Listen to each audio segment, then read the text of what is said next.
Everything agree. So, hi everyone.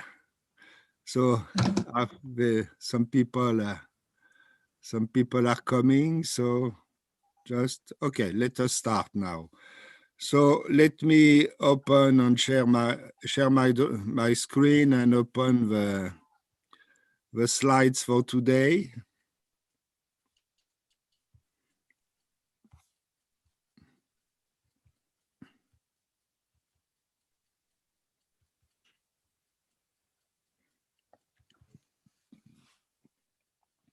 So today it's an important day. We are going to make things a bit more complex.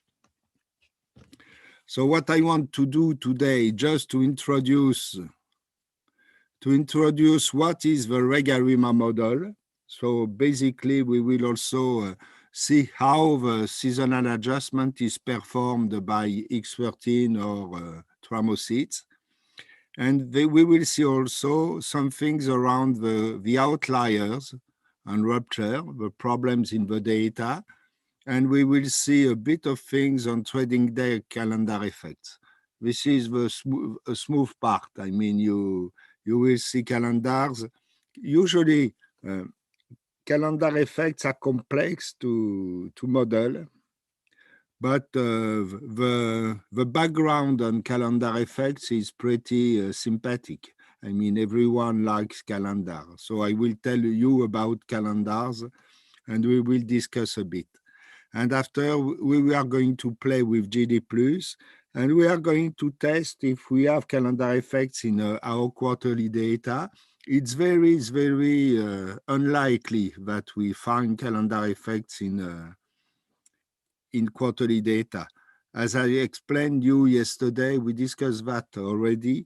If you take the Chinese New Year or the Tet, which are really big festivals in your area, this festival, in fact, are considered as seasonal effects because the impact of the effect is in Q1. Just in Q1. So it's a seasonal effect and not a calendar effect.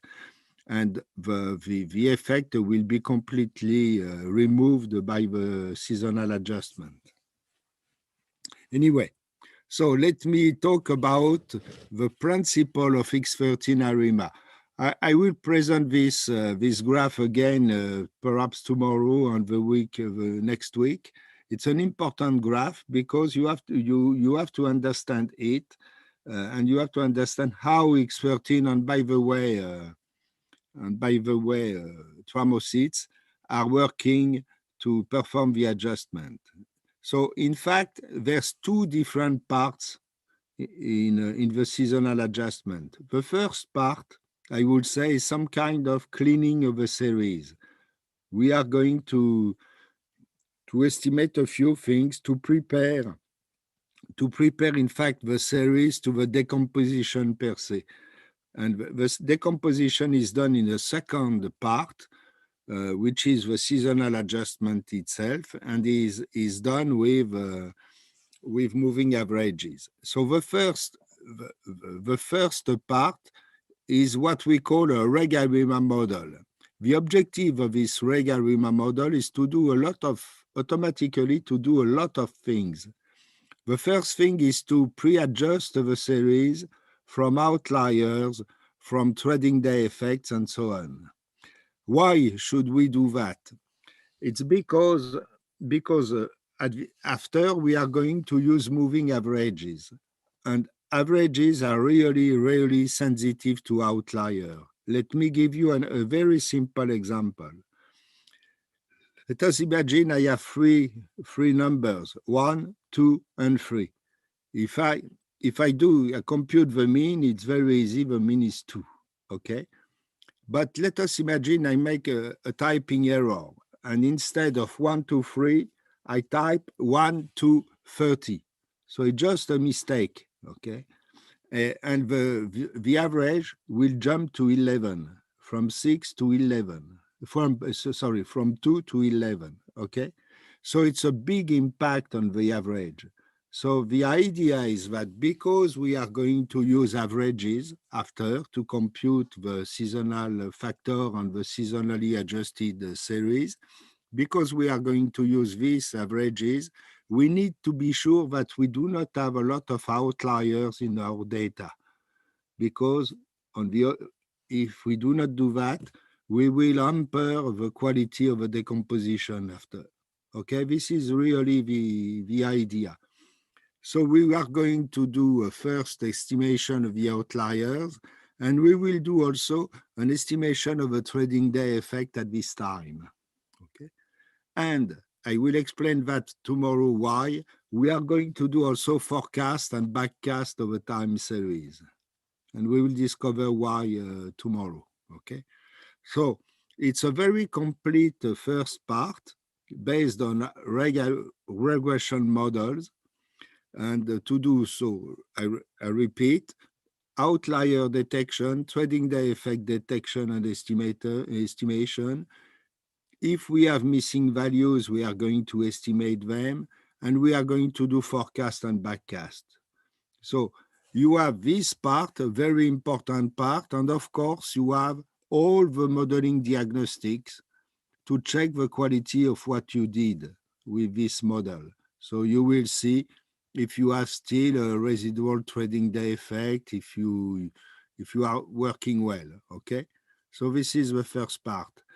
When you decide, when the software decides that everything is okay, it will go to a second step of the adjustment. And the second step of the adjustment is to estimate the seasonal component.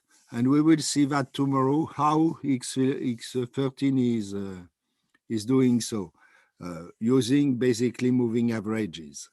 And so this is the seasonal adjustment per se. This is the decomposition of a time series.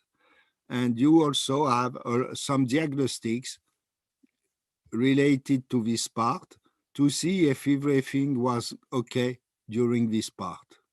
So remember that. I will repeat it a lot of time during the training. You have two blocks.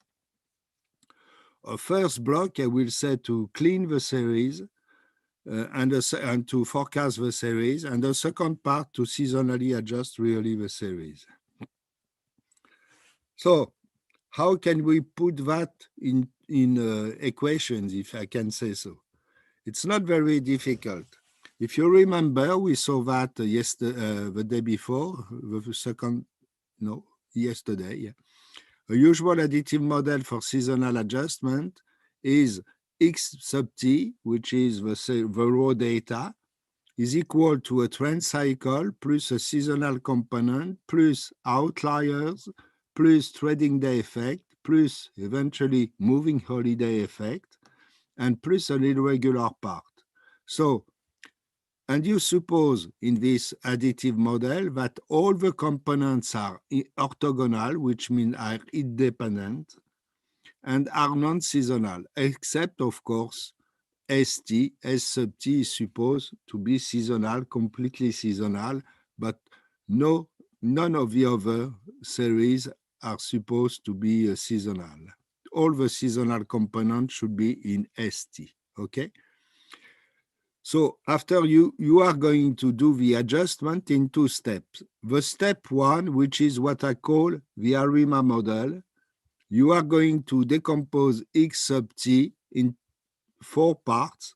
The first part is the outliers part, the trading day part, the moving holiday part. And after you are going to say that Z sub t, is a series, is the residual of the adjustment, and this series is not as in a usual regression model following, it's not following a white noise. It's going to follow something which has a structure, and the structure is an ARIMA model. I'm not going to discuss what ARIMA models are for now. I will do that perhaps next week, and certainly during the more advanced training. When you did that, so you estimate in this first step outliers, trading days and moving holidays. When it's done, you are going to decompose Z sub T in 3 parts: the trend cycle, the seasonal component, and the irregular. Okay? So this is exactly, I just write some equation to traduce this kind of graph. First, 2 steps, regarima, and then the decomposition. So now the problem is to have a look on how and what kind of outliers the software is going to try to detect. And I'm just going through the usual kind of outliers. So you understand that in this regression model, you need now to put regressor to represent the outliers. I will show you what we can do. So let us have a look to this series. If you look at it, you can see immediately that you have something very special here. Here you have an outlier for sure. You have a very strange value, which is not coherent with the other values of a series. At the end of a series, you can see that you also have a jump, okay? You have something different, and clearly you have a rupture here. This is something that moving average are not going to like very much, okay? And here you do not see that, but I can see it. You have what we call a transitory change, something like that. You have a change in the series, and after it comes back roughly to the previous situation. You can imagine this kind of. Let me try to give you some example. This one could be simply an error. It's just an error, or I don't know, but it's definitely a bad situation. It's an error. Here you can imagine, for example, that you had one factory to produce cars, and you open a second factory in the country. So you double or more or less the production. So you have a jump.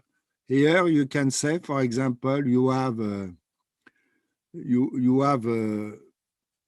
fiscal advantage for a while to change your car.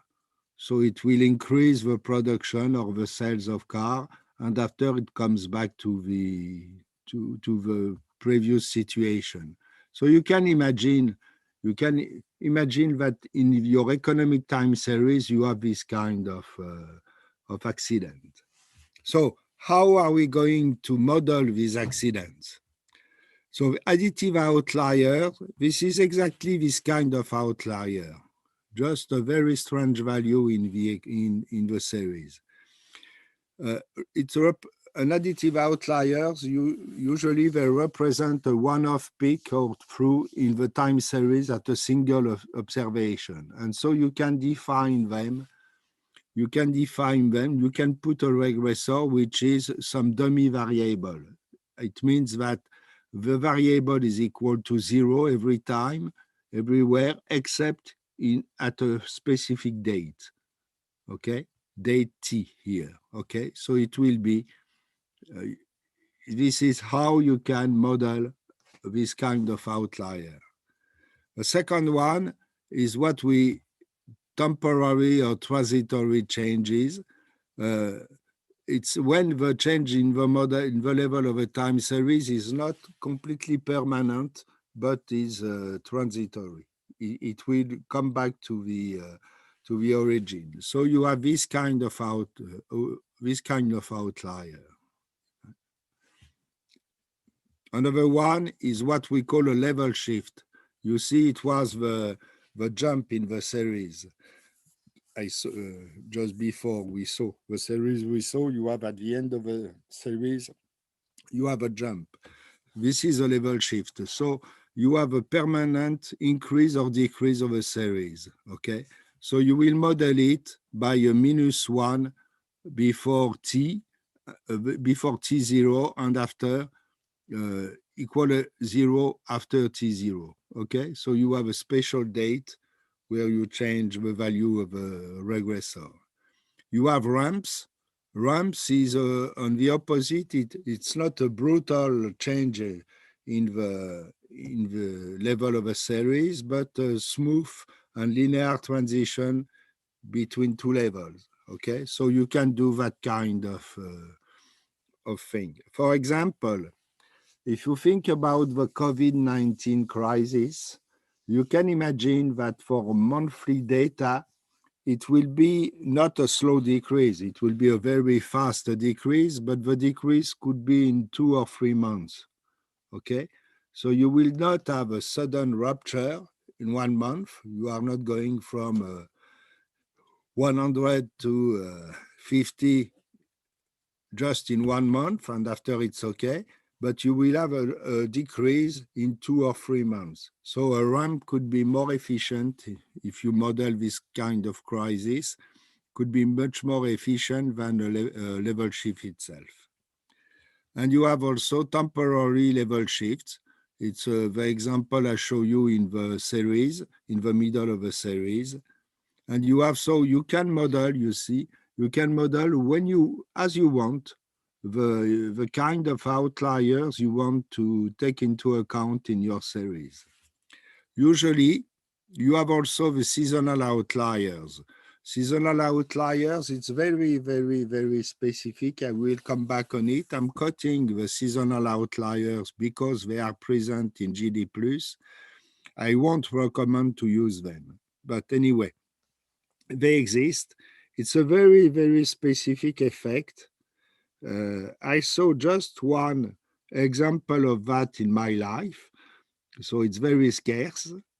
It's when, for example, you have a brutal change in the seasonal component, and when 1 month or 1 quarter is affected, just 1 month or 1 quarter is affected, the seasonality change completely this quarter or month, and therefore it has an impact on the seasonal factor, the other quarters of the other months, because the seasonal component is supposed to vanish more or less on 1 year. Let me give you an example, an economic example of that. Once in Portugal, they decided for the public servant, they were used to have, at the end of the year, in December, they were used to have some kind of bonus, let us say a big bonus in December, okay? So, and they decided to suppress this bonus in December and to smooth it on the year. So from 1 year to the other, the month of December, which had before a very strong seasonality, because it was, let us say, they were double paid. Sorry? Something happening? No? It's okay? It's okay, no? Something was talking. Something. No, it's okay? Yeah, get on. Okay. So I was giving you an example of seasonal outlier. So in the Bank of Portugal, they were used to have, let us say, to be simple, a double month. They were paid double in December. And after they decided to remove this bonus and to smooth it on the year, okay? So it was a big change in the seasonal component of 1 month. But so it's very scarce, but you can find them in GD+. I will show you where in the work part, in the applied part. So this kind of regressor, you have them here. So the green, you can see on this graph, is equal to 0, and then after it's equal to 1, and it goes back immediately to 0. The level shift is this one. It's -1, and suddenly it goes up to 0 and stay on 0. You have here the seasonal outlier, this kind of model. And you have here in red the transitory change. You have a jump, and you return very quickly to the previous state of the economy. Okay, so these are the most important outliers that JDemetra is going to automatically look for. Okay, so let me comment now the characteristic of the different type of outliers. So I told you that we have, for example, the additive outlier, okay, which is a very atypical value in the series. At the end of the day, you are going to affect the additive outlier to the irregular. It's not a permanent effect, so it's a temporary effect. You will see it in the seasonally adjusted data. You will see it, okay? Because it does not affect the seasonal component, it affects the irregular. It's very common. You will see very often additive outliers in the series. It's very common. A temporary change, it's also affected to the irregular. It's temporary. It's visible in the SA data, but it's very rare. I do not like them. To be honest, when I'm doing my own adjustment, I never look for temporary changes because I am not very, I do not like them. That's it. Level shift, it's a permanent modification of the level of a series. So it means that it has to be in the trend cycle. It's not in the irregular. It's not an error. It's just a change, a structural change in the level of the series. So it's permanent. It's visible in the seasonally adjusted data. It's pretty common, in fact. Ramp, temporary level shift, they are also in the trend cycle. They are either permanent or temporary. They are visible in the seasonally adjusted data, and they are pretty rare. And the seasonal outlier affects the seasonal component. It's permanent. It's not visible in the seasonally adjusted data because it's a part of a seasonal component, and so you remove the seasonal component in the SA data. In the table, I put sometimes, I should put extremely rare. Okay? So the point is that you will, the software, the software is going to try to detect some of them automatically. So it will be very, very fast, but it will check in the series if there's, for example, an additive outliers, level shifts, and seasonal outlier, eventually, if you ask for, and temporary change. It will look for these 4 kinds of outliers. But you can always specify your own outlier. We will see that probably next week, how to play with the software and to modify the default behavior of the software. Okay, we will see that next week. So I'm going to, now I will go to JD+. You go with me if you want, or you do not go with me. It's your choice. You can just try to do the same thing than I do. It will be part of applied works. I want just to show you a few outliers before we go to the second thing, which are the calendar effects, okay?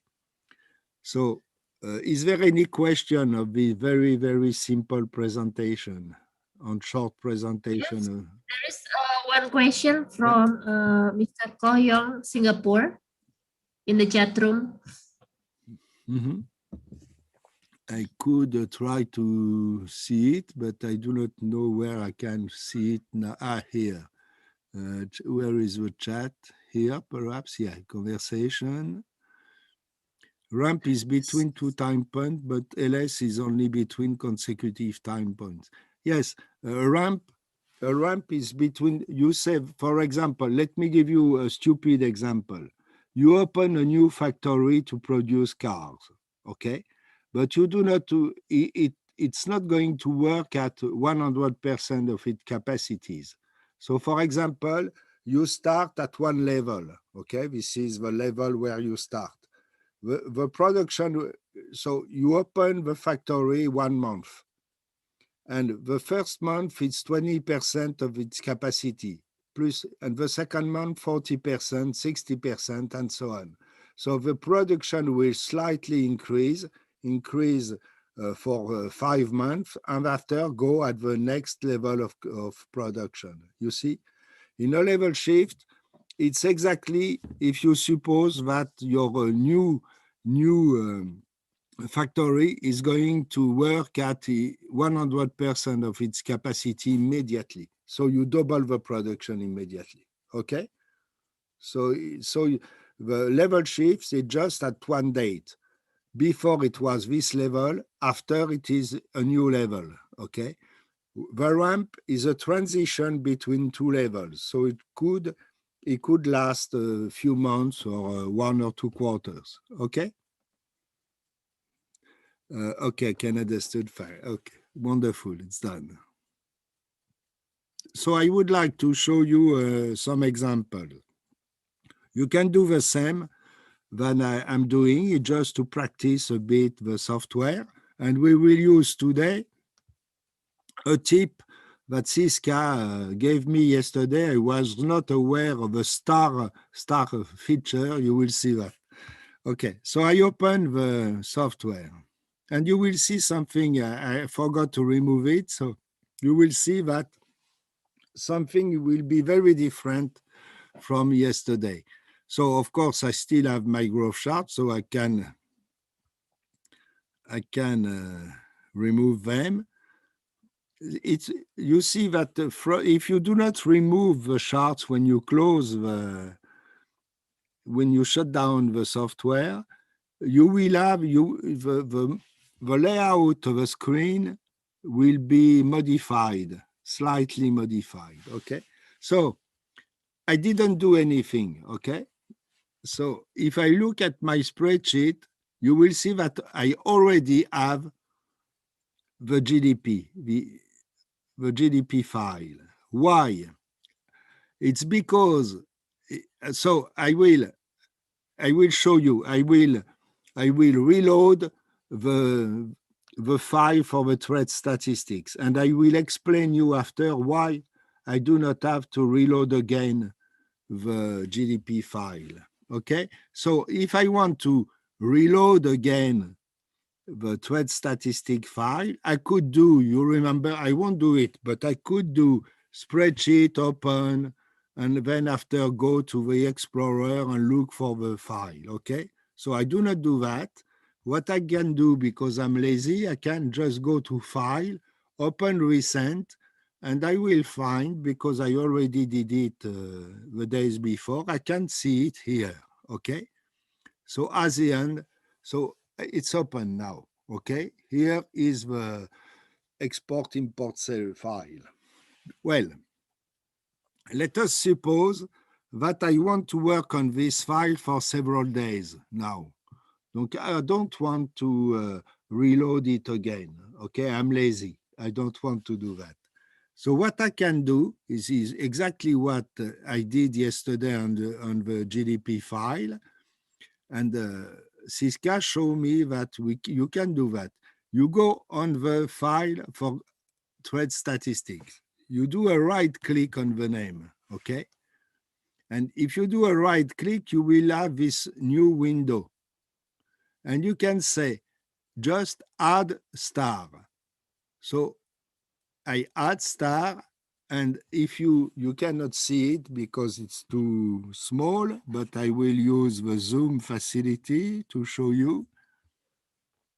Okay, so I will increase the size. And if you can see now that you have a star close to the name of my two files. I have a star. And what is going to do this? It indicates that when you are going to close the software to shut it down, in fact, the link between the software and the two files will be kept. So when I will do it.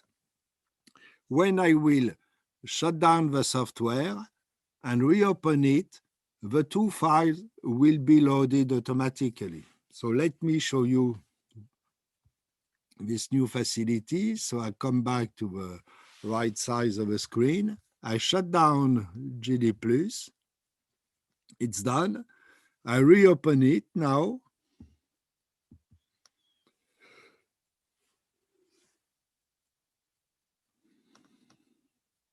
Okay, and you can see that if I open the spreadsheet, I will have my two files.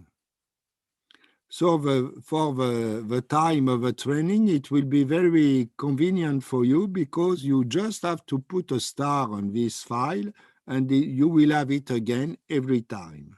Okay.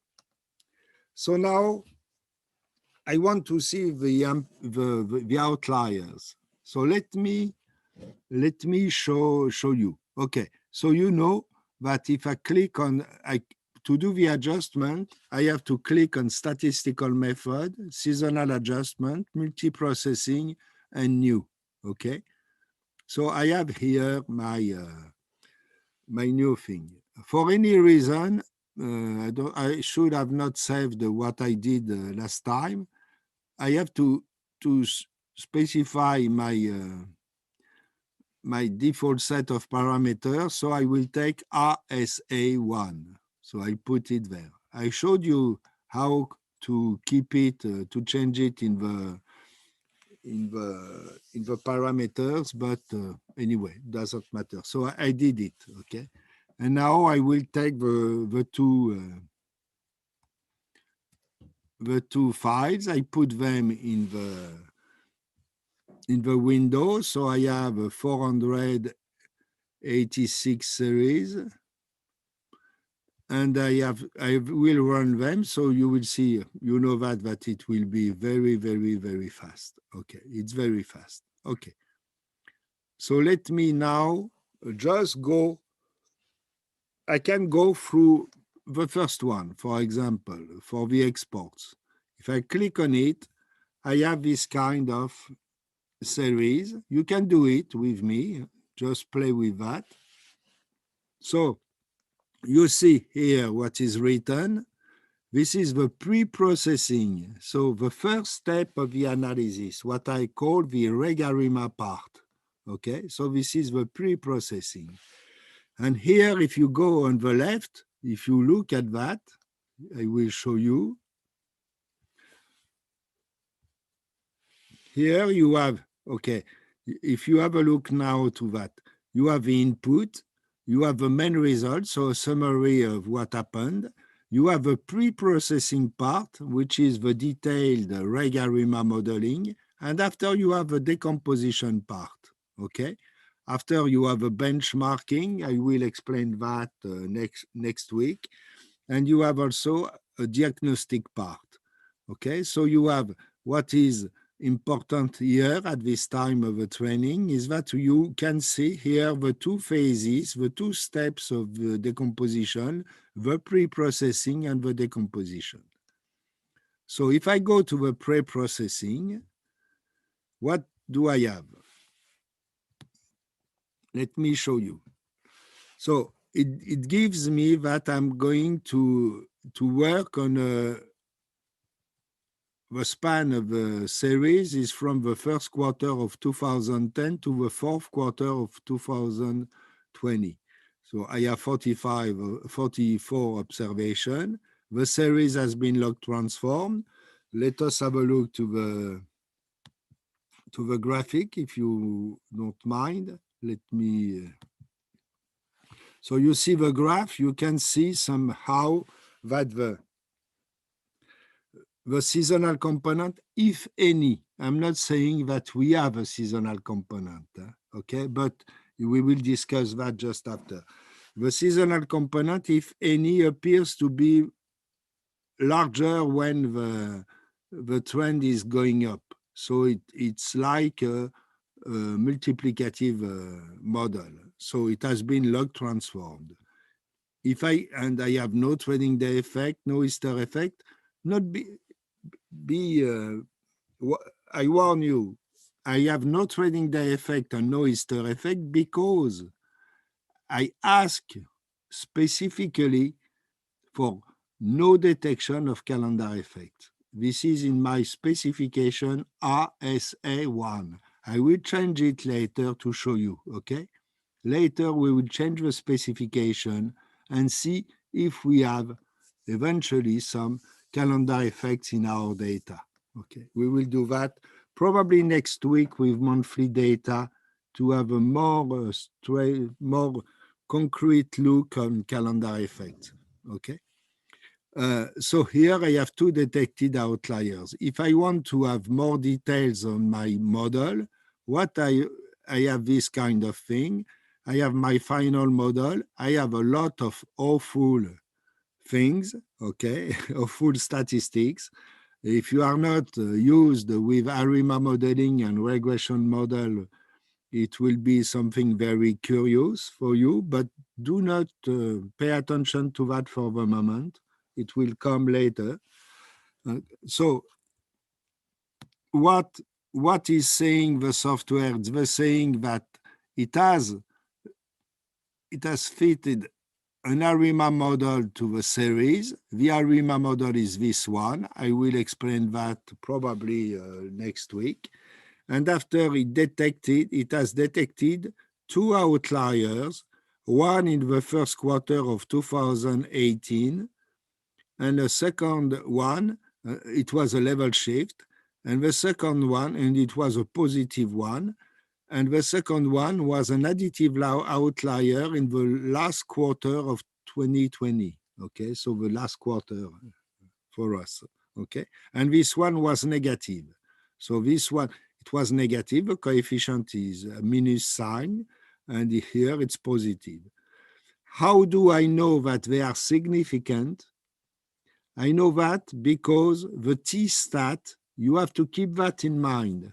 This is a rule you have to keep in mind, is that a coefficient in a regression model, usually a coefficient is significant when the t-statistics in absolute values is greater than 2, is larger than 2, okay? So this one is equal to minus 6.48. In absolute value, it will be 6.48, so it's much larger than 2, so it's significant. And this one is equal to 3.8, so it's significant also, okay? So this series has two outliers automatically detected by the software. Okay. Do you have any question on this part? I will check some other series just to have a look. Okay. And I will try to show you something to make to complete your training. I will add every time a new thing, a new output, and so on. So let me now go to the, I didn't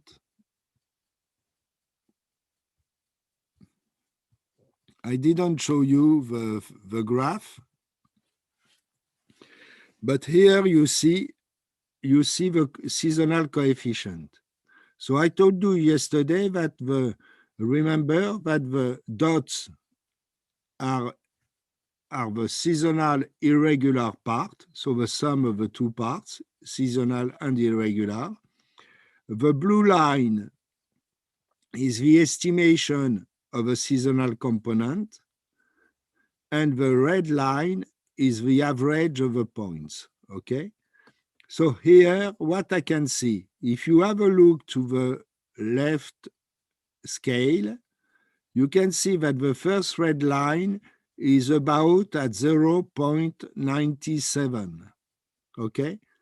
So it means that the seasonal effect is just 3%. So the first, if the normal is equal to 1, for a multiplicative model, the normal is 1. If the normal is 1, then the first quarter is 3%, on average, 3% less, okay? The second quarter is on average 6% less, okay?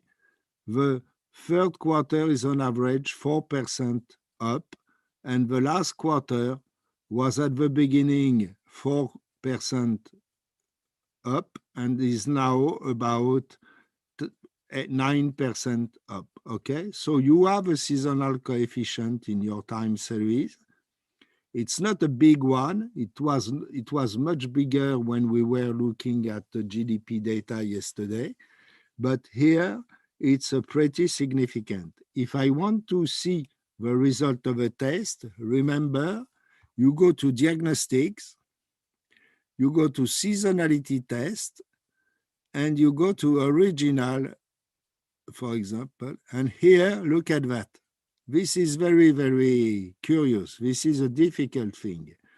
I was not expecting that. So all the tests are saying that you have no seasonal component on the original series.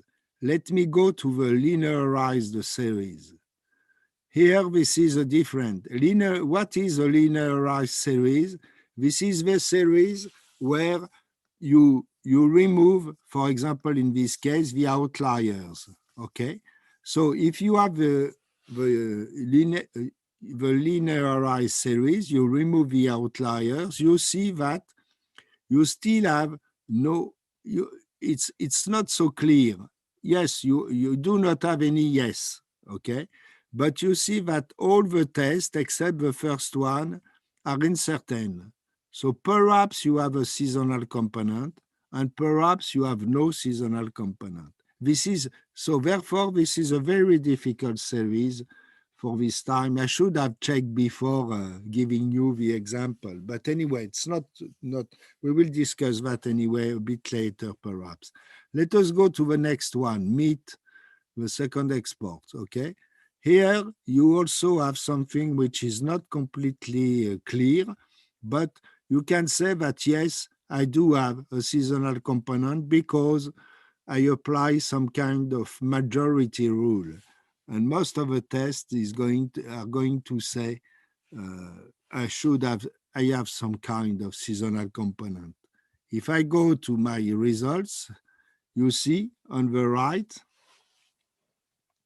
that it's close to 1 here. The first one is close to 1. The second one is close to minus 4%. And the last one is close to plus 7%.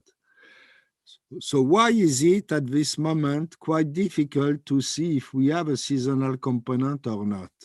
If you look at the series, it's not clear that you can see a seasonal component. It was incredibly more clearer when we were working on the GDP. Here, it's not very clear, okay? So you will have to decide at one point if you seasonally adjust the series or not.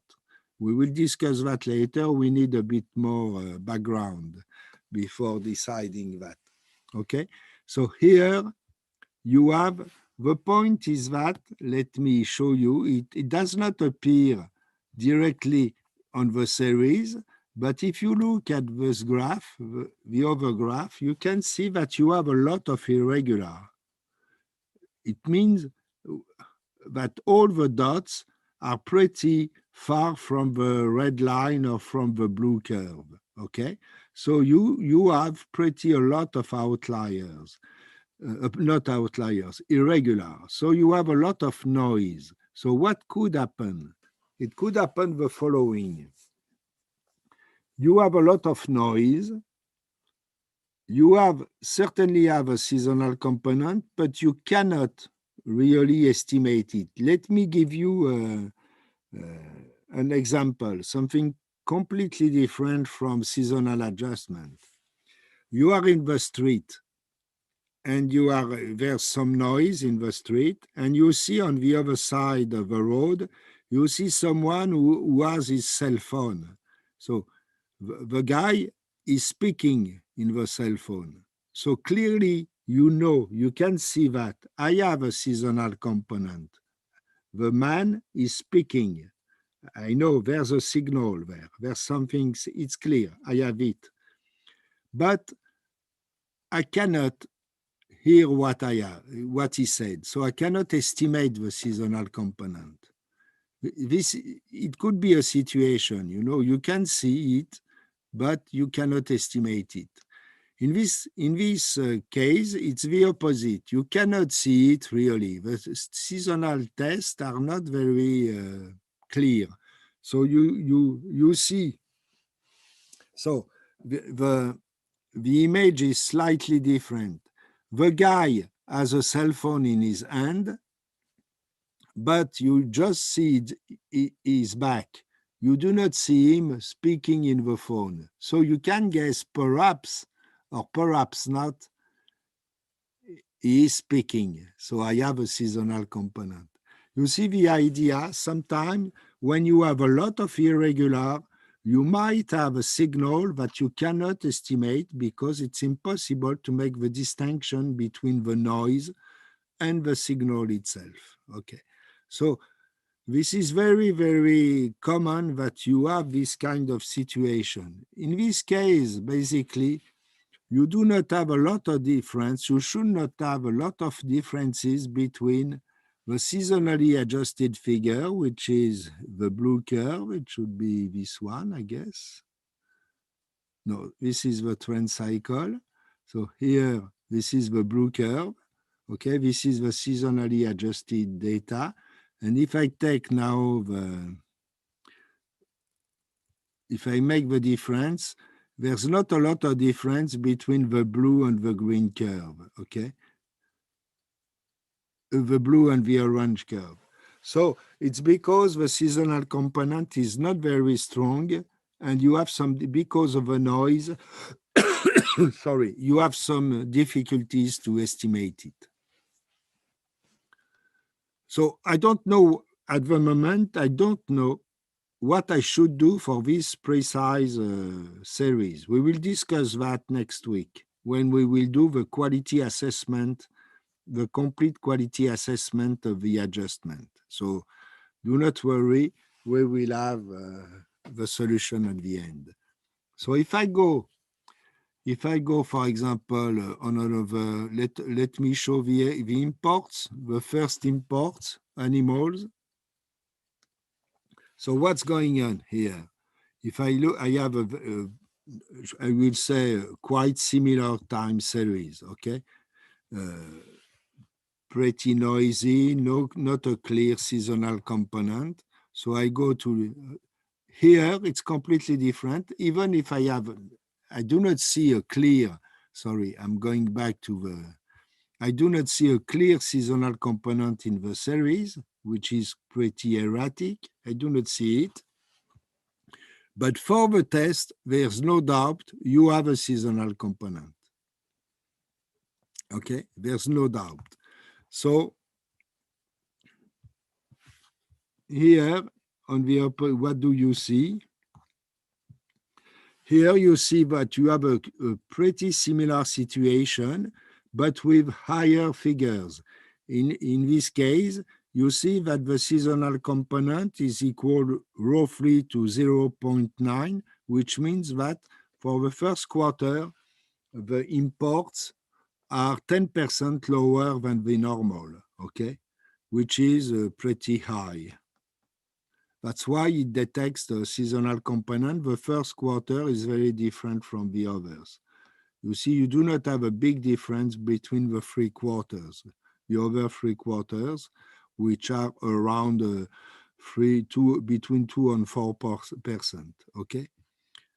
So here you have a seasonal component. Do I have an outlier? Certainly, I should have an outlier. Always at the last, I have just one outlier, and the outlier, I can see it in the pre-processing part.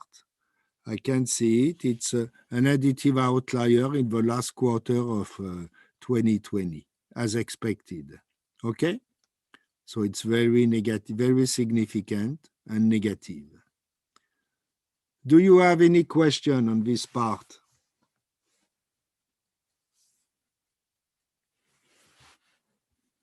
No?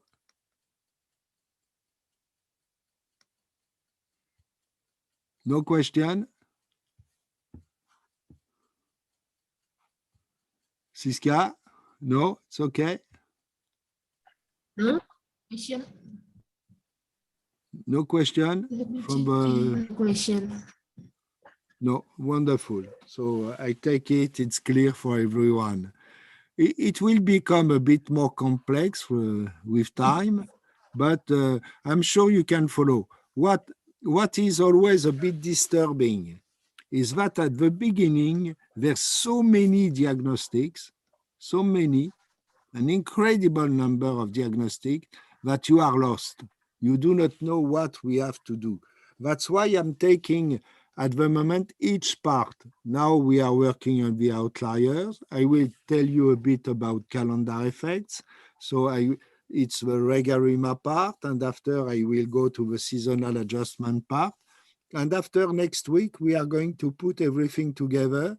And I'm confident that because you will be used to the layout of the software, to the graphical interface, you will understand much better things. And at the end of the training, I will give you, next week, I will give you some kind of to-do list. I mean, if I want to check the quality of my adjustment, this is what I have to do. I have 5 things to check, and that's it, okay? So this is what you will have by the end of the training. So do not worry too much. Try to understand how it works, and I will repeat myself very, very often. Okay? So let us have... I won't give you more things, okay?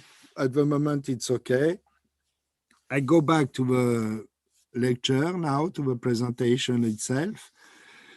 We will relax a bit, okay? We will talk about calendars. Calendars, it's always funny. So it will be nice, okay? And after we will be back to the software. We will do some new examples, try to see if we do have a seasonal calendar effect or not. So we will play a bit with the software. Okay? Wonderful. Let's go. Okay. So let us say that I speak, perhaps I make a presentation for 30 minutes, and after we have a short break. Okay? Is it okay for you, Leah or Siska? Yeah? Yes, I'm okay. Wonderful. Yes. Okay, so I come back to my presentation. So the calendars. So you have to, you know perhaps already, but let me give you some background on the calendars. Calendars are normally based on astronomical events, and the two most important objects are the sun and the moon. So you have the calendar are based on these two important astronomical objects. So you have solar calendars, in particular the Gregorian and the Julian calendar. They are based on the motion of the Earth around the sun. Okay, so the Gregorian calendar is the calendar we are using nowadays throughout the world, for example, to record our time series. Okay, so you have basically this calendar, the calendar year is supposed to approximate the tropical year, which is the time that the Earth takes to make a complete revolution around the sun. Okay, so this is the idea. The calendar year approximates this tropical year. So you have, because this is the movement of the Earth around the sun, you have 12 months which are strongly linked to the seasons. Okay, so this is why we call it the seasonal effect. The second kind of calendars are the lunar calendars. For example, the Islamic calendar, which is the most important lunar calendar. They are pure lunar calendar. These calendars are based on the motion of the moon around the Earth. And so, in this calendar, the month is supposed to approximate the time between two new moons. It's completely different, you see. The two calendars are absolutely not based on the same events. Okay. And you have calendars like the solar, which are solar and lunar. They are both solar and lunar calendars, like the Chinese calendar, the Hebrew calendar, the Hindu calendar. And this calendar tries to achieve the two approximations. So basically they are lunar calendar, so they are based on the moon, but from time to time they try to increase the size of the year to meet the tropical year. So the time the Earth takes to make a complete motion around the sun. So they are very, very different calendars. From time to time, you are going to incorporate in these calendars a new month. So sometimes you will have 13 months in the calendar instead of 12, just to achieve both the synodic month and the tropical year. Okay, so these are the principle of the calendars. The problem, it's not a problem, but the fact is that sometimes in the real life, we mix two kinds of calendars. We can mix a lunar calendar and a solar calendar. And we will see that we will have some trouble due to this fact. So what are the various calendar effects? As I said already twice, I guess, most of economic series, not to say all the economic series, are recorded according to the Gregorian calendar. They are recorded on a monthly, on a monthly or quarterly basis. But we know that months and quarters are not really comparable. For example, they do not have the same number of days. They do not have the same number of Mondays, Tuesdays, and so on. And you have also national public holidays that are not the same from one country to the other.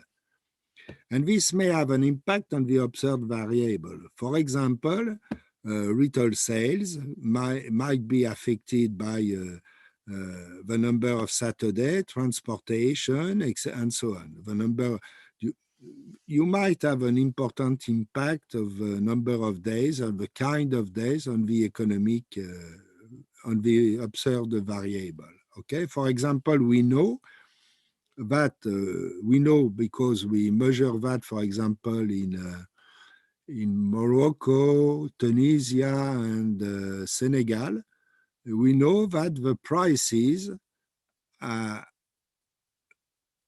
change, not a lot, but change during the Ramadan time, okay?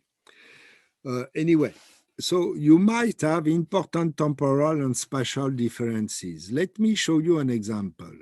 Here, it's just my calendar, the French calendar. Doesn't matter, it is the French calendar, you will immediately understand what I mean. So you have a table on this slide. The left part is the Gregorian calendar, the pure Gregorian calendar. So I will consider, because in France we work less during Saturday and Sunday, so I will suppose that the number of working days are Monday to Friday. So I have 5 working days a week, okay? Just for the sake of the example. And I count the number of Monday to Friday by quarter. So it means, for example, for the Gregorian calendar, that in 2016, the first quarter had 65 working days, okay?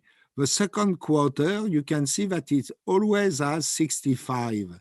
It's because the second quarter in the Gregorian calendar always has 91 days, always, okay?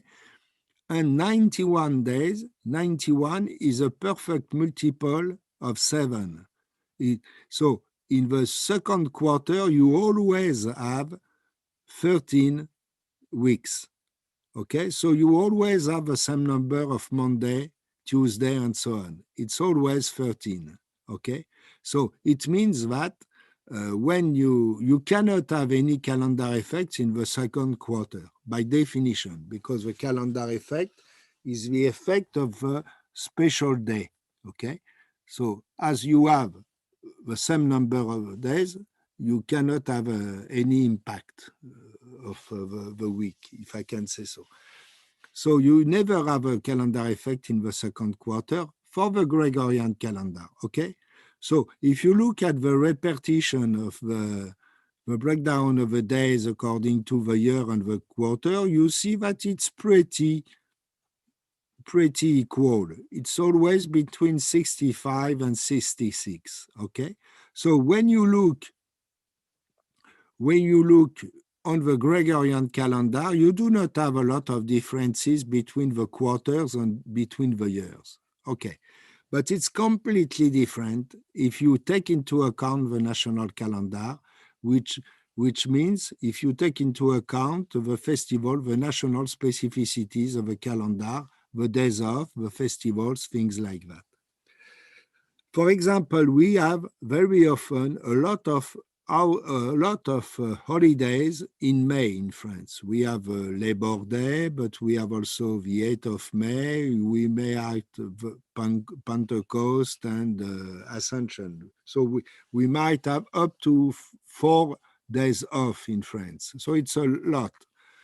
And if you do now, if you look at the national calendar, and you try, for example, as it's written here, to compare the Q2, the second quarter, between 2016 and 2017.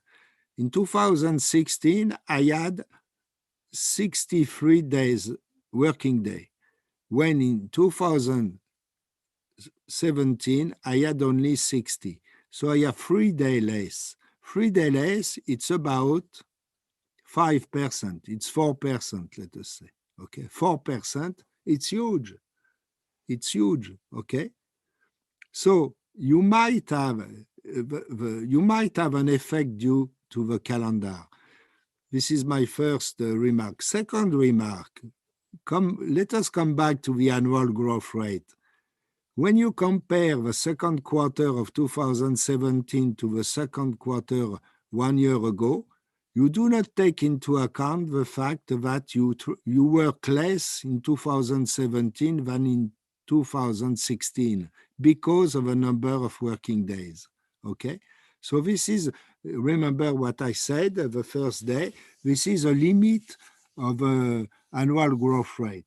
When you have national festivities, you might do something very, very, very wrong. In particular, if you imagine that the Ramadan has a huge impact on some variables, it's very difficult to use the annual growth rate because you might compare 2 very different quarters in 2 years.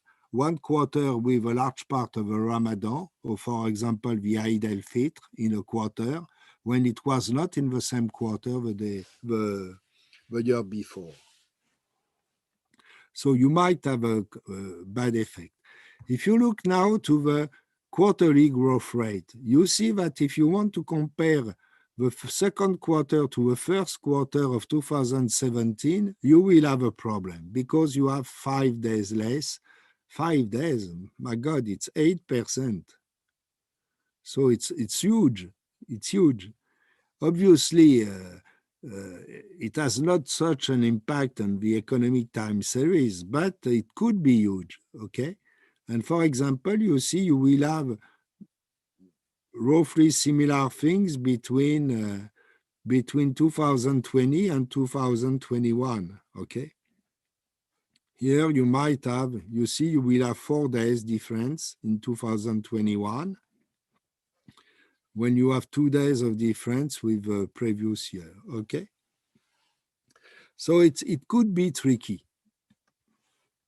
So this is what I say, you might have some temporal differences. Now, if you go to, this is a graphic I love very much because you can see nothing. This is the point. I will explain the graph and after I will comment it. This is also the number of working days, Monday to Friday, by quarter for each European country, European Union, from the European Union, okay? So I took into account all the calendars, all the specific calendars. So you can see, you see here, it's a very busy graph. You can see here on the left part, the Q1, so you have the 28 countries, and after the 28 countries for the second quarter, and so on. It's a very, very busy. If it's busy, it means that you have huge differences between the countries. You see that during the third quarter, you have the more, it's during the third quarter that you have the more working days, okay? And it's during the second quarter, you have the less. But you can see that you might have between countries up to, on average, up to, let us say, 5 days of difference. So it could be, if you want to compare the economy between two countries, you might have to correct from the trading day effect, okay? So it's just a few considerations and a few examples on the problem, to explain the problem. Hopefully it's never so big, hopefully. So what are now the various calendar effects? Okay, so the first calendar effect, because the solar calendar is the seasonality, but we do not consider it as a calendar effect. We are going to keep the word calendar effect for the other effects. The second effect is the length of month or length of quarter effect. The fact that the quarters and the month do not have the same length.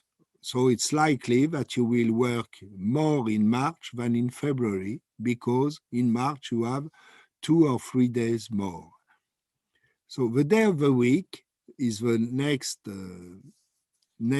calendar effect, is the fact that the days are not equivalent, economically equivalent. For example, the retail trade turnover is likely to be more important on Saturdays than on other days, okay? So 1 Saturday more in the month could affect strongly the turnover of the retail trade sector.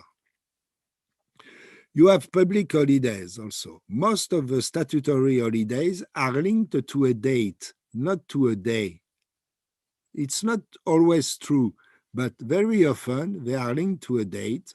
For example, Christmas is always the 25th of December.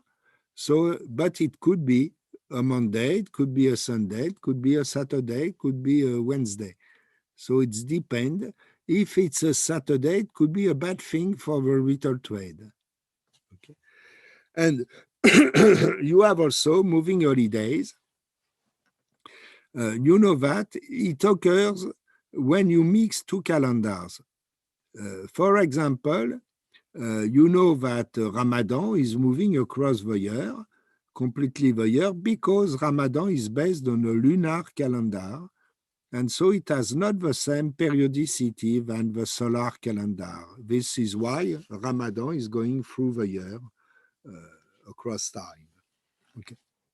It's the same for Chinese New Year, for Diwali, for Pesach, for all these specific festivities that are celebrated in non-solar calendars. For example, the Chinese New Year is always between January and February.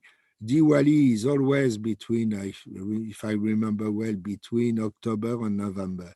So they change, okay, they could change. And Easter is a bit complex, but let us say the Catholic Easter is always between March and April.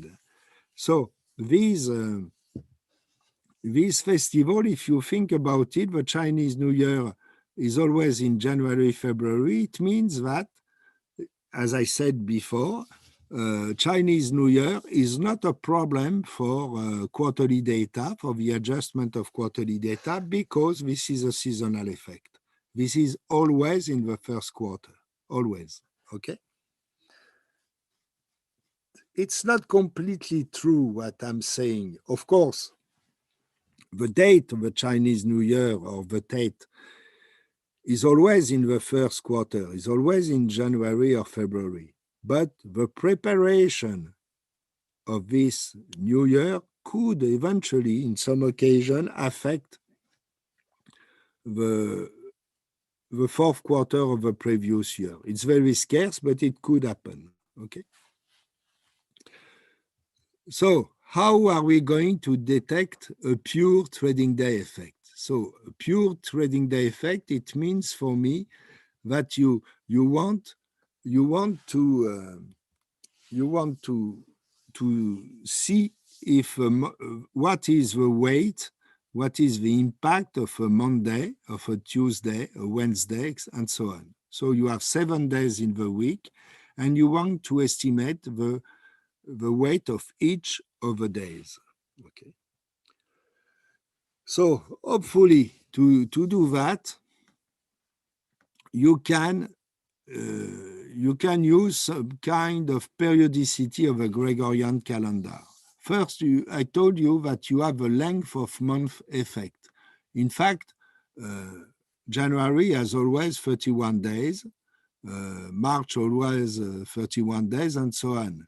So the only problem, so the length of a month is always a seasonal effect. The only point is the February month, which can have 28 or 29 days. So hopefully we can do some computation. You can say, for example, that the length of the year is of 365 or 366 days. It's 360 days, 66 every what we call leap year. What is a leap year? The definition of a leap year is pretty surprising, but the point is that you should have remember that the calendar year is supposed to mimic the tropical year, which means the time the Earth takes to make a complete revolution around the sun. So if you suppose that your year has 365 days only, it will be a bit too short, okay? So if it's too short and if you do not correct for it, with time, you will have December in summer because the year is going to change, okay? Just, it will take centuries, but it will happen. So they correct a bit. They decided to add a new day, so to have 1 day more in February every 4 years, okay? So for example, if your year is a multiple of 4, you are going to say it's a leap year, and you will have a month of February with 29 days, okay? But if you do so, it's a bit too much. So your year will be a bit too long. So you have to correct it. And they say, okay, I will add a day more every multiple of 4, but not for the centuries. So every 100 years, I will consider this is not a leap year, okay? Every century. But if you do so, it's a bit too short. So you have to add 1. And the complete year, the complete rule is a leap year is a year multiple of 4, but not a multiple of century, except if it's a multiple of 400 years. You are going to tell me we don't care. We absolutely don't care of that. Yes and no. For most of the countries, it's completely, I would say, with absolutely no consequences. But, for example, if you think a very strange, very curious thing, in Christian countries, the Easter is a very important festival for Christian people. Very important because it's when Jesus will die and will recover after. So it's very, very important. And but the point is that depending of a Christian, they do not date this event in the same calendar. For example, the Christian, the Catholic and Protestant, they say that they use the Gregorian calendar, so this definition of a leap year, and so for them, Easter is either in March or April. But the Orthodox countries, such as Russia, Greece, Bulgaria, Cyprus, and so on, they use the Julian calendar, and the Julian calendar has a very, very slightly different computation of leap year. It does not take the last correction of the 400 cycles. So it doesn't do that. And that, as a consequence, a very strange consequence, is that in Greece, in Russia, in Bulgaria, so we are close to Europe, they do not celebrate Easter at the same date. They celebrate Easter either in April or May. And it will continue to disagree. And for example, this is the same for Christmas. Christmas for Greek people is at the beginning of December, not at the end of December. So it might be a bit complex for the time series, the treatment of time series in Europe. But anyway, just for your information, I'm just giving you some background of the calendars, on the calendars. Hopefully you can study it very deeply. So you are able to compute a complete Gregorian calendar, so you know exactly how many Monday, how many Tuesday you have in a month, in a given month, whatever is the year, you can compute exactly, and so you are able to build regressors for your model, for your regular model, which are, for example, in this month, I will use the number of Monday in this month, the number of Tuesday in this month, and so on. You can do that. So just to make you smile a bit, this is 2 pages from a Swedish almanac from the year 1712. So it's a long time ago, 300 years ago. If you look at the left, up left, you will see Februarius. So this is the almanac is for the month of February. If you look here now and at the top right page or at the bottom of the right page, you will see 30. So it means that it's not a joke. In 1712, in Sweden, the month of February had 30 days. It's just a curiosity. I could explain why it was so, but anyway, this is life, okay? So now we come to moving holidays. What are moving holidays? So I told you, you know now that it's just due to the fact that we are using 2 different calendars at the same time. For example, the Christian Easter, I just got it because I know it more than the other things. The Christian Easter, even if it's dated in the Gregorian calendar, it's linked to the moon. It's really linked to the moon. So it's the Easter Sunday is the first Sunday after the first full moon after the vernal equinox. So for Christian people, to date Easter, they are using, in fact, a lunar calendar. And as you Muslim people are doing for Ramadan, Eid al-Fitr, Eid al-Adha, and so on. Okay? Okay, it's because you are using two different calendars, but some festival are going to move in the. Let me come now to the Islamic festival dates. Okay, so it's very interesting to have a look to it because it's slightly different from the Gregorian calendar, the solar calendar. So 1 year in the Islamic calendar, 1 year can have 354 or 355 days. So you have 12 months with 29 or 30 days, okay? You have some kind of leap years. In leap years, the last month of the year, of the Islamic year, counts 30 days, okay? So it's not 29, it will be 30 for the leap years, okay? And in this astronomic calendar, I will come back on that later, the years follow a 30-year cycle. And you have several rules according to the country.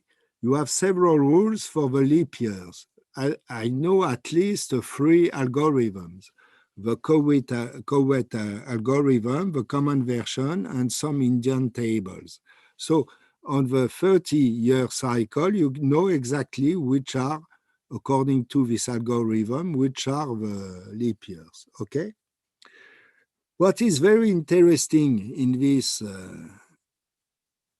calendar, it is that on this 30-year cycle, the average year, the length of the average year is very close to the length of the lunar year, and the difference is less than 35 seconds. This calendar is incredibly precise, incredibly. Think that it was a long time ago and they were able to make such precise, such accurate computation. It's incredible. It's really incredible.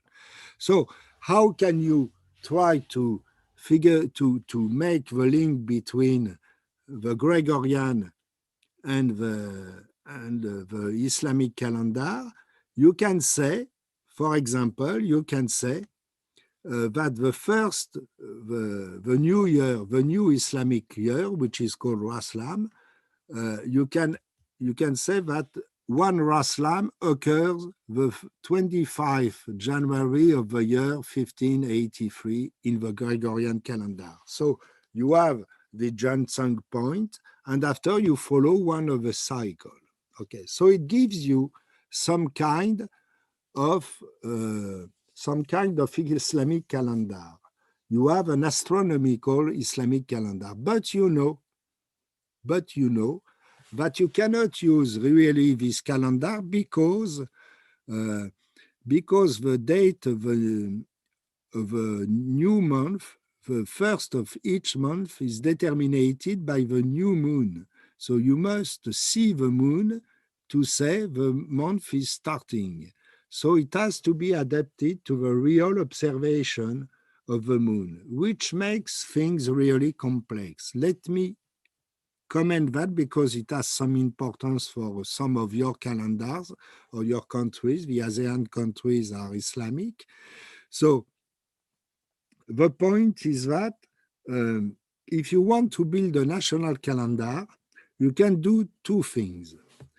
Either if you have nothing, you can use this kind of astronomic calendar, which is a calendar which is computed, which you can use it, but you know it won't be the true calendar, you might have 1 or 2 days of differences, but you might have very quickly a calendar. If you want to have a real calendar linked to your country, you will have to record all the dates of each important festival, for example, Eid al-Fitr, Aslam, Molid, Eid al-Adha, and so on, for each year since the beginning of your time series.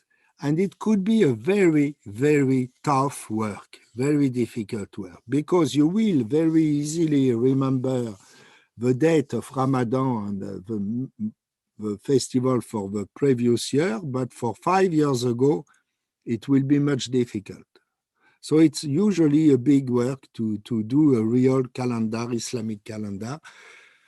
It's certainly easier for the Chinese calendar because you do not have the real observation of the moon. The Chinese calendar is completely astronomical. You have a computation. You can compute the real date.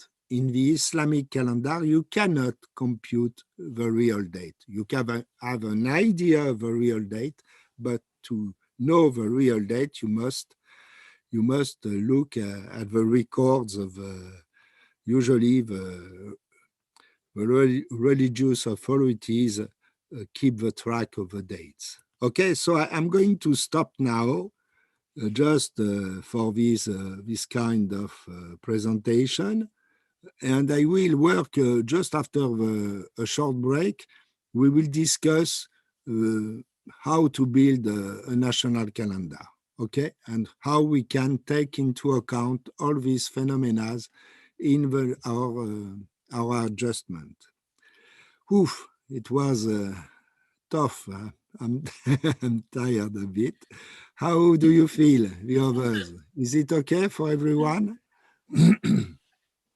Yes. No, calendars, I mean, for me, it's fascinating. Everyone feel It's fascinating, calendars. Yes. It's completely I insane. think so. It's very, yeah. It's very good to know the history of the calendars since very beginning. And then compare the Muslim, the Muslim calendar with the Georgian and Julian calendar. It's very interesting. Yes, and then we have to be very careful,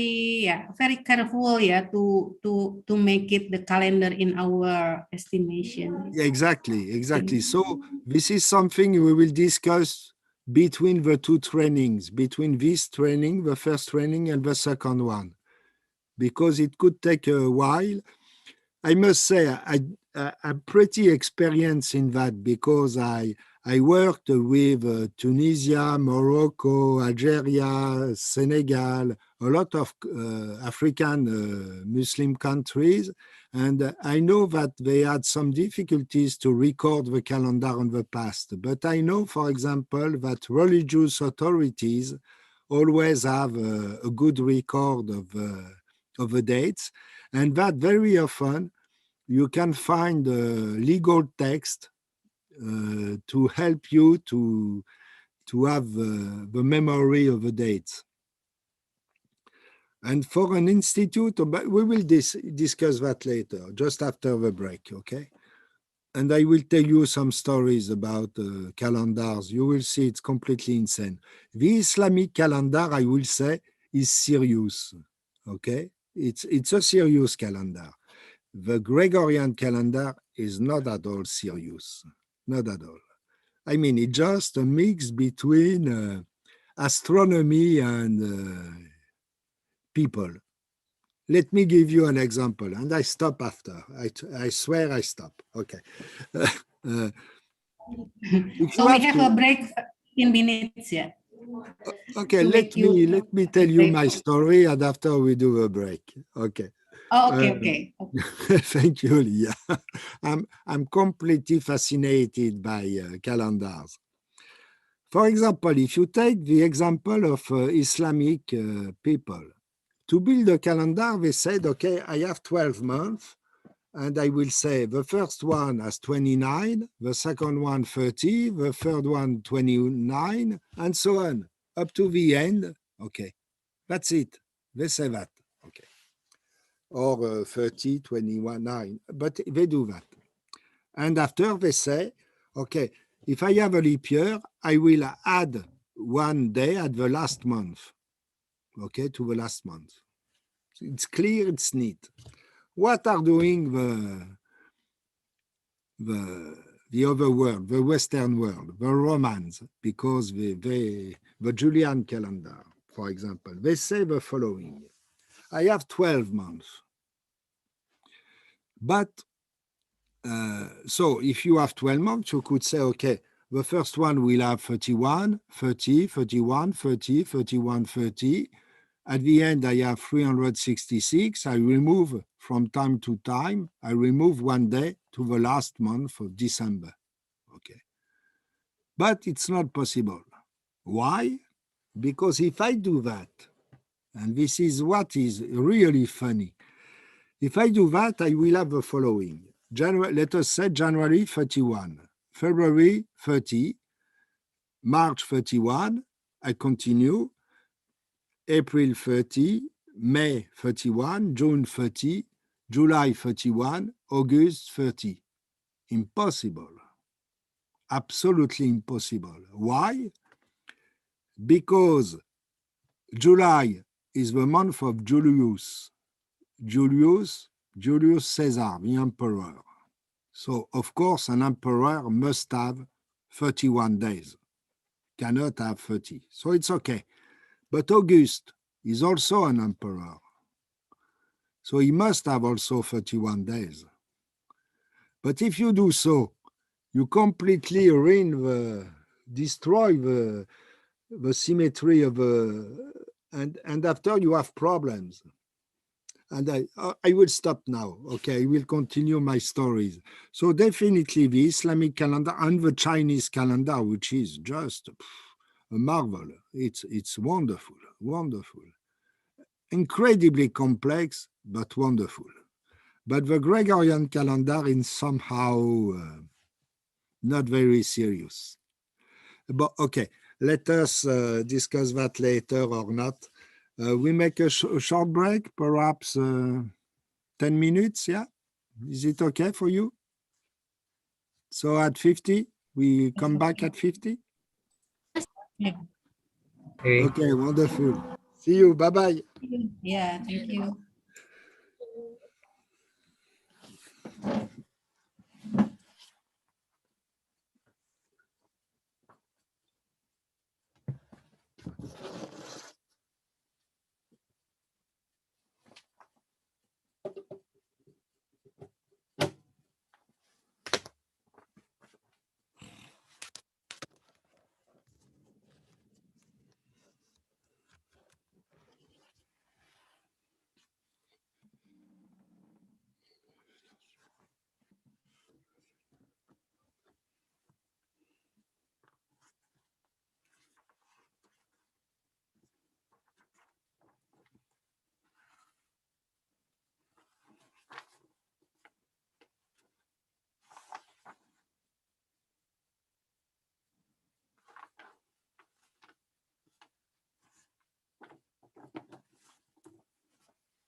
Dominique, I would Yeah. like to ask for the presentation.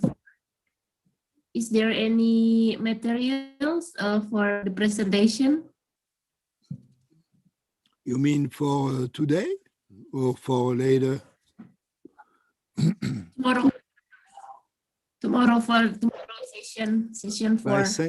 I didn't send it to you. It's not moving averages. I forgot. You not do yet. not have it? No, you have No, nothing? no. Oh, I forgot. Yes, there's something. I will send it to you.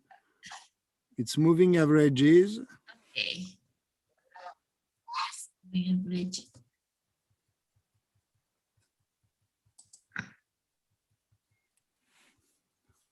I thought, okay, I will send it to you. Okay.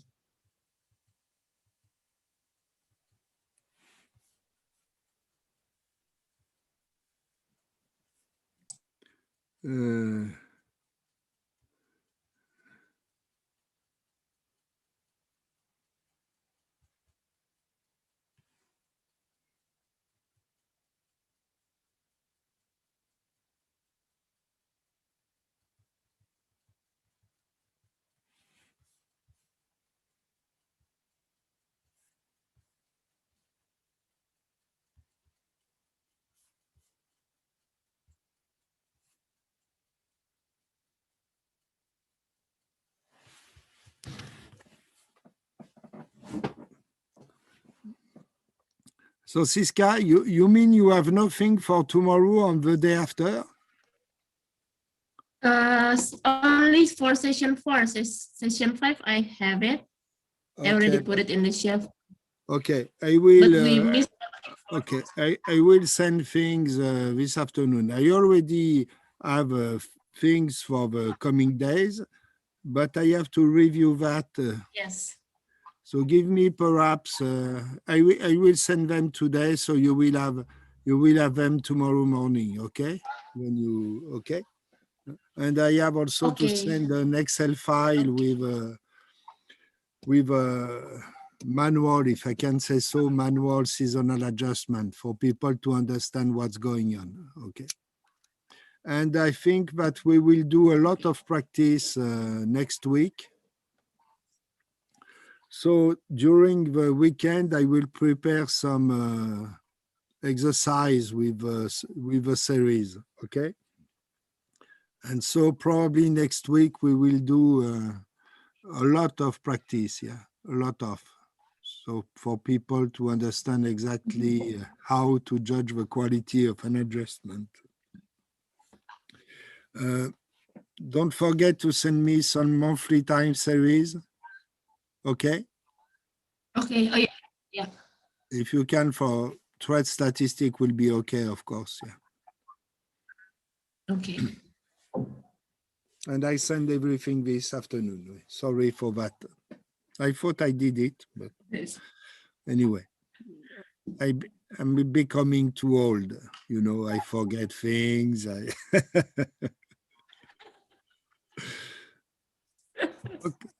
So could we start again?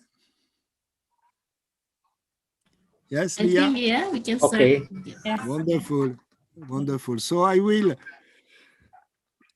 perhaps take 15 minutes to show you how we can integrate some regressors in the model. It's a bit, this is probably one of the only technical part of training, but I have to do it because I think calendar, you are really interested in national calendars. So I have to show you how we can do that. And we will work perhaps later on that. Okay.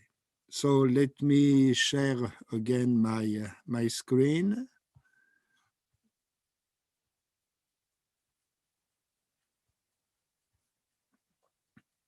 Okay, so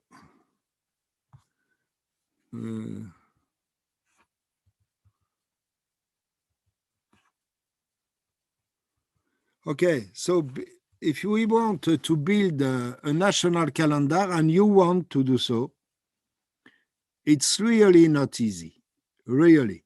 It could even become very quickly a nightmare.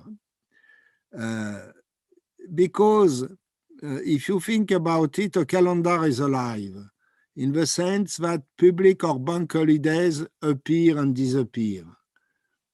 For example, in Morocco, they celebrate the birthday of the king, but when the king changes, the birthday change, and so you have to keep track of, hopefully the king does not change every year, but you might have problems. Okay, it could be a new, you might have new holidays, and sometimes you suppress one, you replace it by another, and so on. So it might be really complex.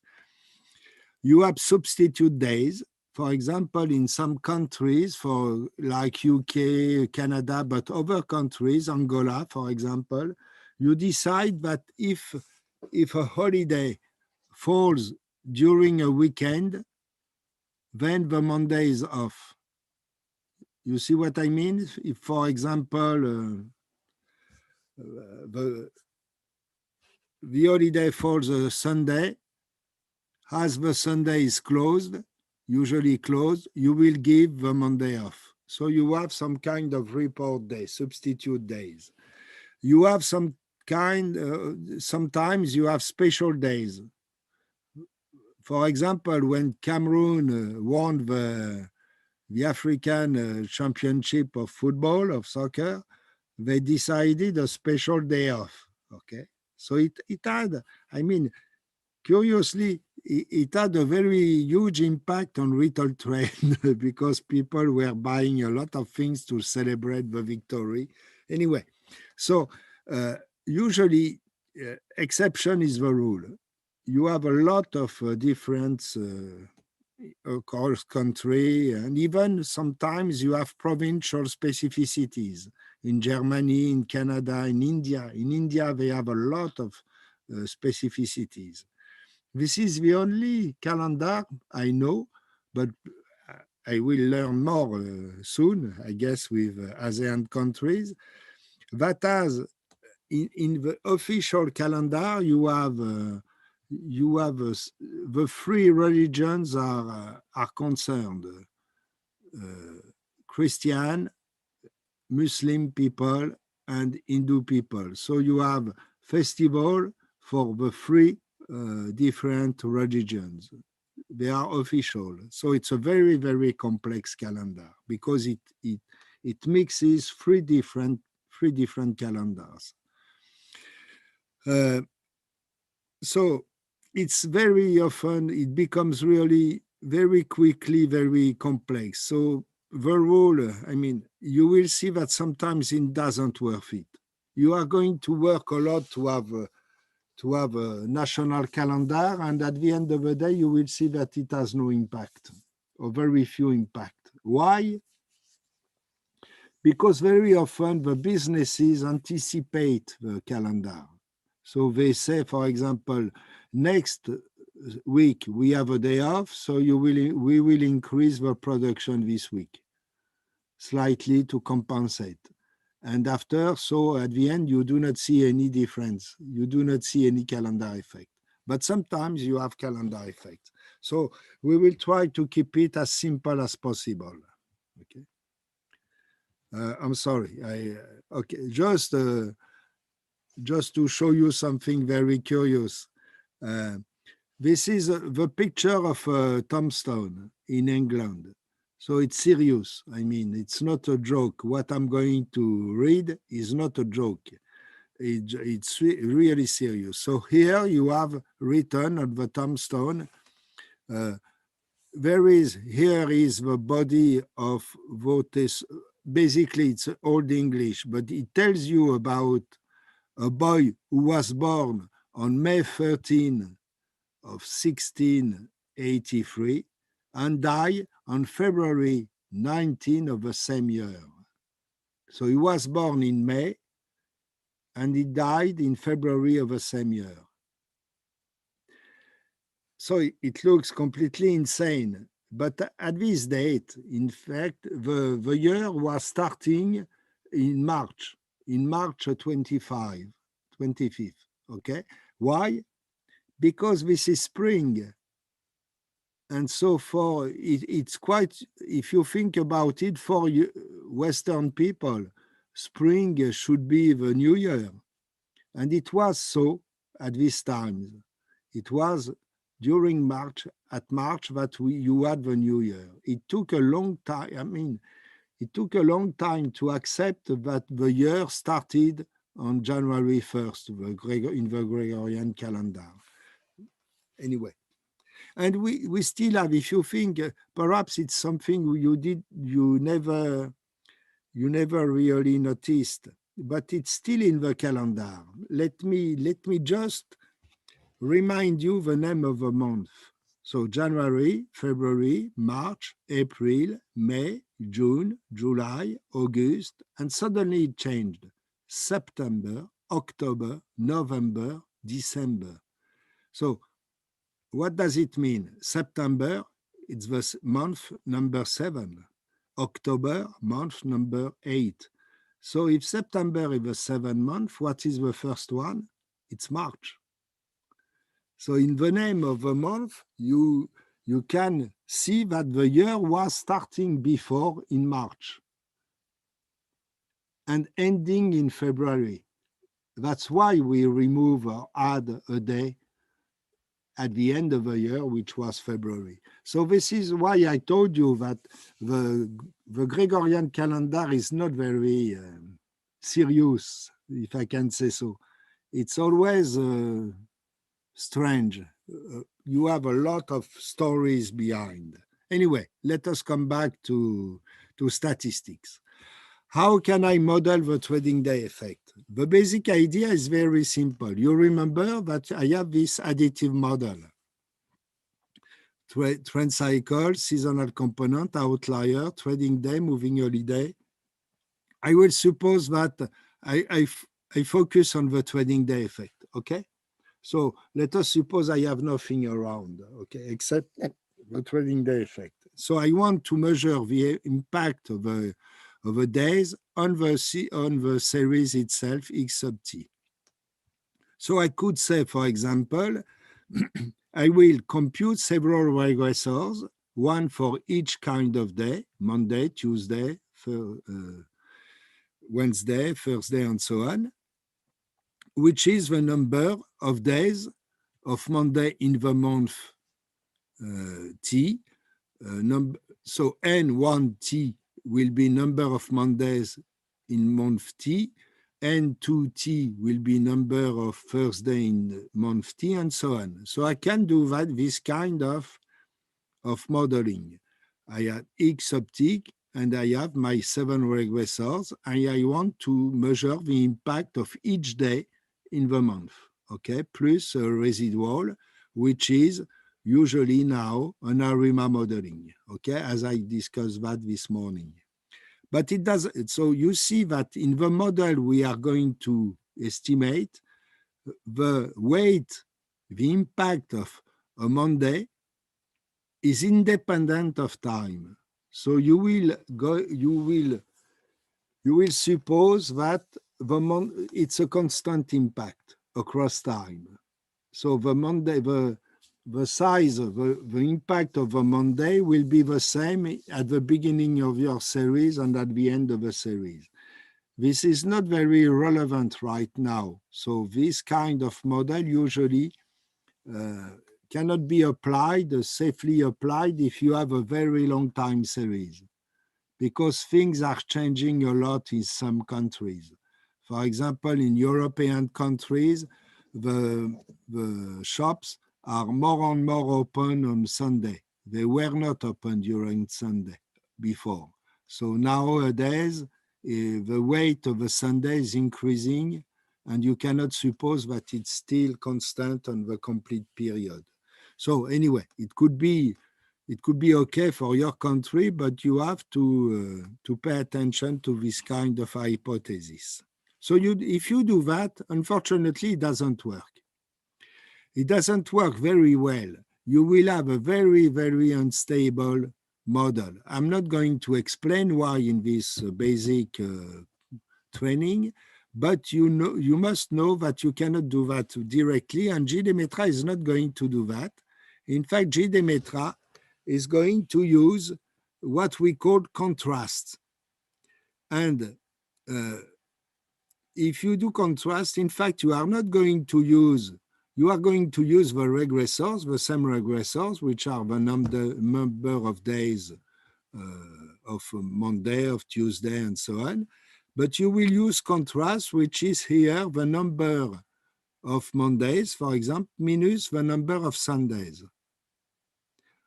We do that in JDemetra. Do not forget, never forget that JDemetra is a Western, is a European, is a Western software. So you have X12, which is North American, and you have Tramosit, which is Spanish. So you are in the West world. So, and basically in the Christian world. So Sunday for Christian is a special day. Okay, it will be Friday for Algerian people or for Saudi Arabia. It will be Friday, the special day. But in the software, we are going to use contrast to the Sunday. I mean, it doesn't matter so much, but you have to keep that in mind, okay? And you will at the end of the day use this kind of model to try to estimate the weight of each day. So let me have a look. You can derive this model from the previous one. After doing some algebra, you will find the algebra in textbooks. It's not very difficult, but it's not the time to do it now. So you will have, for example, in this model, you will have one regressor for leap year, 6 regressors for the different contrast. And after you will derive, when you estimate the beta G from 1 to 6 for Monday, Tuesday, and so on up to Saturday, you will estimate the weight of Sunday as minus the sum of the other weights, okay? So you have the weight of the leap year and the weight for each day, okay? So you have here 1 plus 6, 7 regressors, okay? But it's not very parsimonious. Just think about it. Let us imagine I have a quarterly series. I have a quarterly series with 10 years of data, which is exactly what we have right now for the examples for your series. So you have roughly 40 observations. So if you try to estimate 7 regressors, plus the outliers, perhaps 2 or 3 outliers, so you already have 10 regressors, plus the model followed by the series, you might have very, very quickly 12 or 13 regressors. And so your model is over-parameterized. It means that you have too many regressors for too few observations. You have 40 observations, you have, let us say, for the example, 13 regressors. It means roughly 3 observations for 1 parameter. So the parameter will be, the model will be unstable. It means that if you add a new observation, you will revise strongly the value of the parameters. So that's why we try to use more parsimonious models, okay? And the parsimonious models, let me skip that. So you have a 7 regressor model, but you can say, for example, in some cases, still in the Western countries, you can say that, in fact, Saturday and Sunday are very different from the other days of the week. So you will try to build some hypothesis. You will say, for example, beta 6 equal to beta 7, which means that the weight, the Saturday and the Sunday behave the same, have the same behavior. And Monday, Tuesday, Wednesday, Thursday, and Friday have the same behavior. So you assume that you have this kind of equality, you do some algebra, And at the end of the day, you find what we call the two regressor model, the weekdays versus weekend. In JDemetra, they call it the working day model with only two regressors, okay? So you might have, which is more parsimonious, definitely, but which can be unrealistic. For example, if you are in the retail trade context, even if you are in Western Union, you will say, okay, my Sunday, the shops are closed, so it is a special day for the retail trade. But Saturday is a very strong day for the turnover, for the retail trade. So it will be a special day too, and perhaps the other days are okay. They could be considered as similar. So it means that you will have 3 different days, Sunday, Saturday, and the other days, okay, kind of days, okay? So after you might have just, if you take a contrast, you might have a 2 regressor model, a different model. So, I mean, it's possible that for your own purposes, these set of regressors are not really relevant. Okay. Because, for example, as I said, in Algeria, the special day of the week is Friday. It's not Sunday. So we should change things.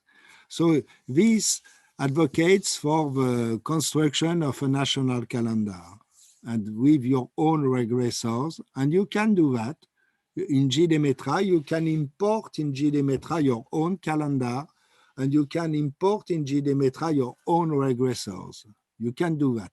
So we will learn to do it perhaps more specifically in the second training, but I will give you some ideas during this training on how to do so, okay? Let me just still have a remark on the leap year effect. It's always the same problem. I already told you a few times that you have to keep in mind the number of observations and the problem you have to solve. As I said already, if you want to estimate a seasonal component, for example, for January, you must observe several months of January to determine an average behavior of January. You must observe at least 3 or 4 January or first quarter or February and so on. So it means that if you want to do a seasonal adjustment, you must have at least 3 or 4 years of data. If you have less, you can do the job. You cannot with GD+. GD+ requires at least 3 years. But you could do the job.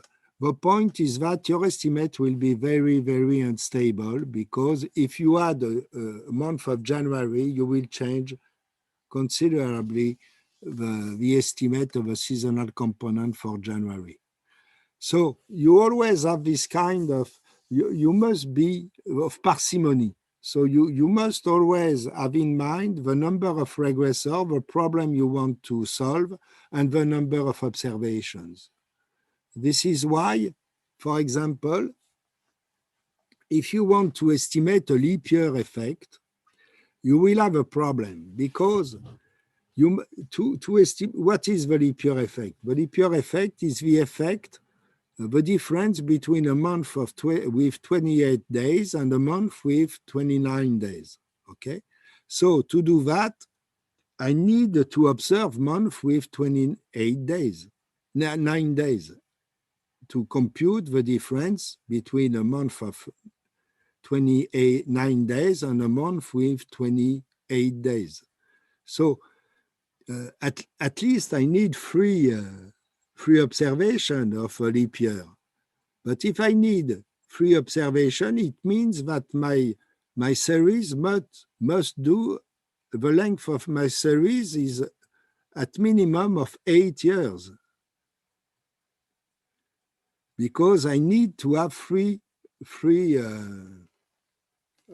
when I say 8 years, I should say 9 years.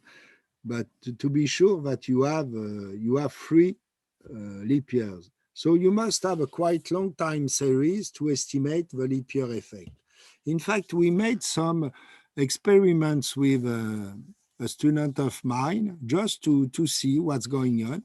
And we simulate things and we discover, which is not a very big surprise, that you need a long time to have a good estimate of a leap year effect. And what means long time? It means 16 years. But 16 years, it's not a lot. It looks a lot, but for the leap year effect, it's just 4 observations, 4 or 5 observations.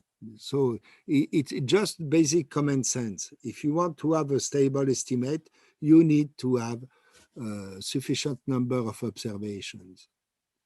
So basically, what happens in a lot of cases, in particular in the multiplicative adjustment, X12 is not going to estimate the leap year effect, but is going to give how do you to make the estimation by default. It will take 3% of a month or something like that. It will make a correction, an automatic correction.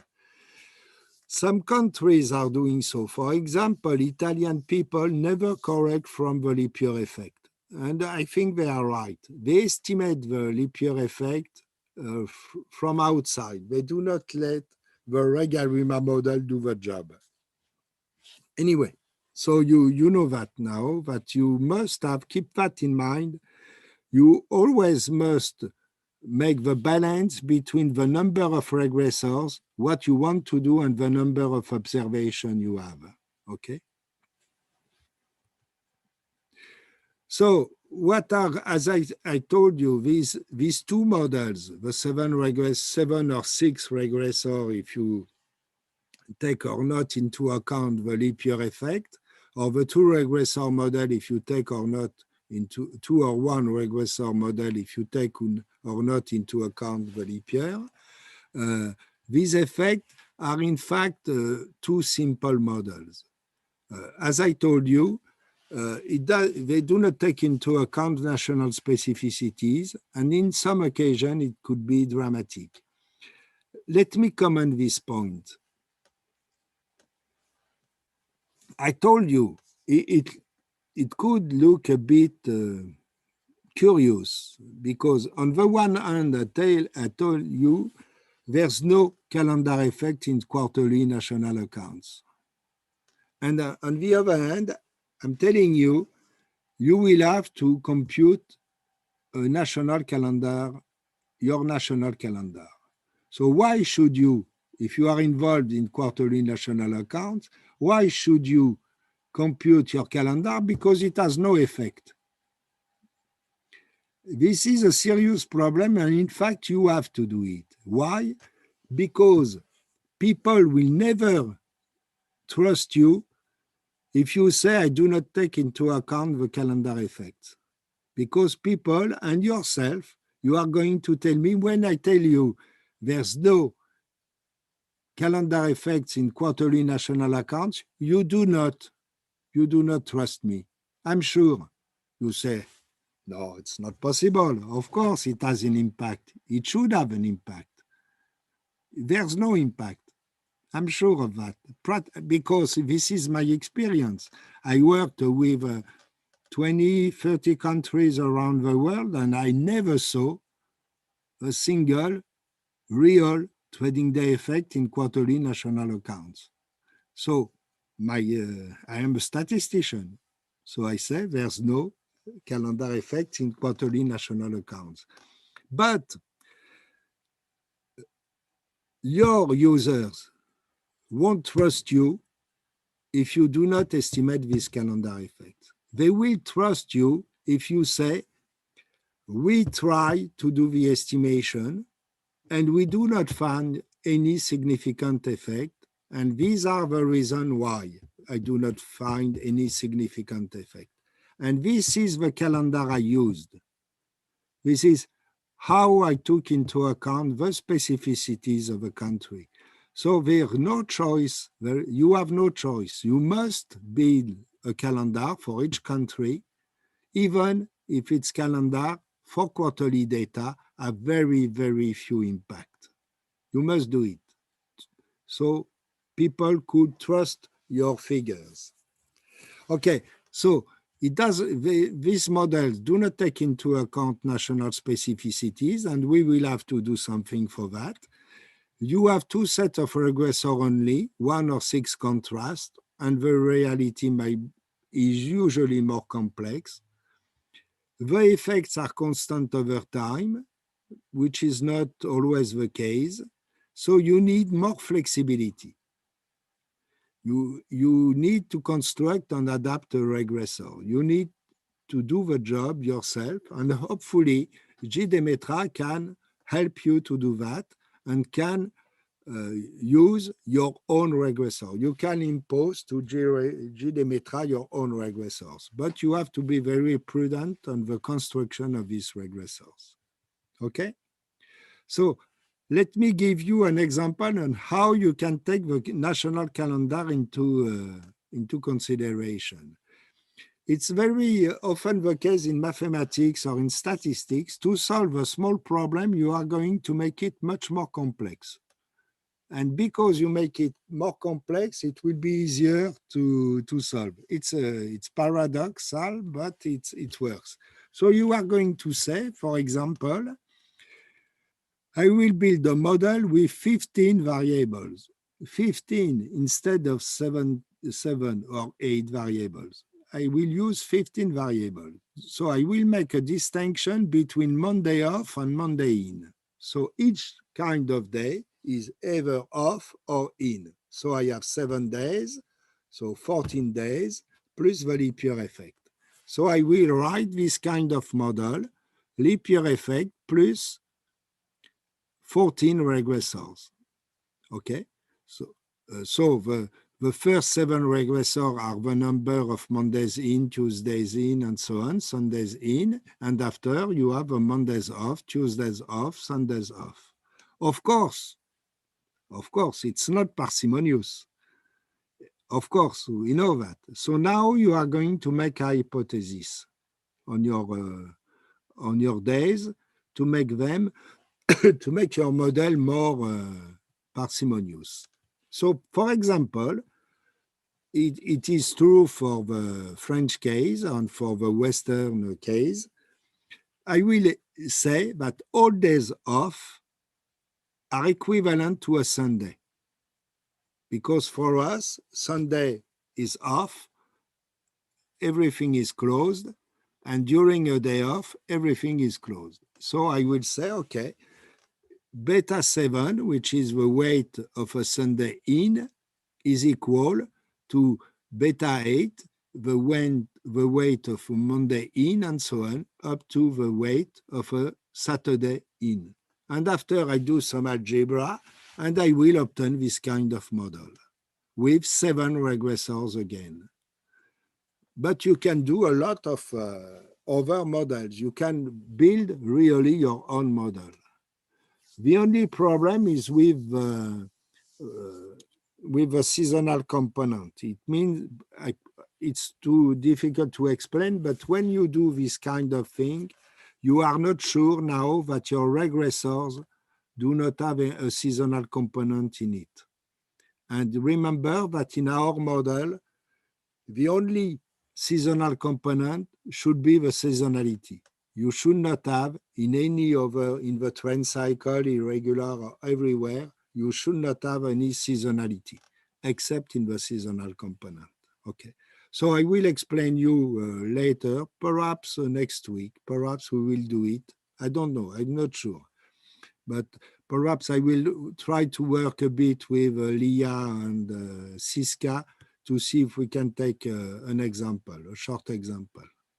We'll see that. So modeling moving holidays, in fact, it's not very, very difficult, this one. It's not very difficult. It's quite basic common sense. The problem is to get the real date of the moving holiday. So A moving holiday might have two different impacts, two different effects. Very often you have days off which are associated to these holidays. For example, you will give for the idle field, you will give some holidays to celebrate the end of Ramadan, okay? You will have 2-3 days. For Chinese New Year, you will have perhaps a week off, whatever. So you will have something. So this is the first effect, but this effect is accounted for in the trading day effect. So it's a day off. So perhaps it will be a first day. So the first day you will take it off in the national calendar for the trading day effect. So what you want to measure when you are dealing with a moving holidays is in fact the impact of the holiday on the economy. For example, it's very common for Ramadan, for the Eid al-Fitr, that the family comes together. So people are traveling to celebrate the end of the Ramadan together. It's very common, for example, in Tunisia, Morocco, and I guess in every Muslim country. So this is a familial event, and it will generate transportation and things like that. People are used also to buy some, in Senegal, for example, in Morocco, to celebrate the end of Ramadan, they are going to buy clothes for the children or for the men and women. They will buy new clothes. So you might have an impact on the economy before the event itself. And this is what you want to model with when you model really a moving holiday. You want to model the impact on the economy, not of a day off, but of the holiday. For example, when you have, I do not find the word in English. Sorry. Oh, too bad. When you sacrifice a lamb to celebrate the festival, it will have an impact on the importation of lambs, for example.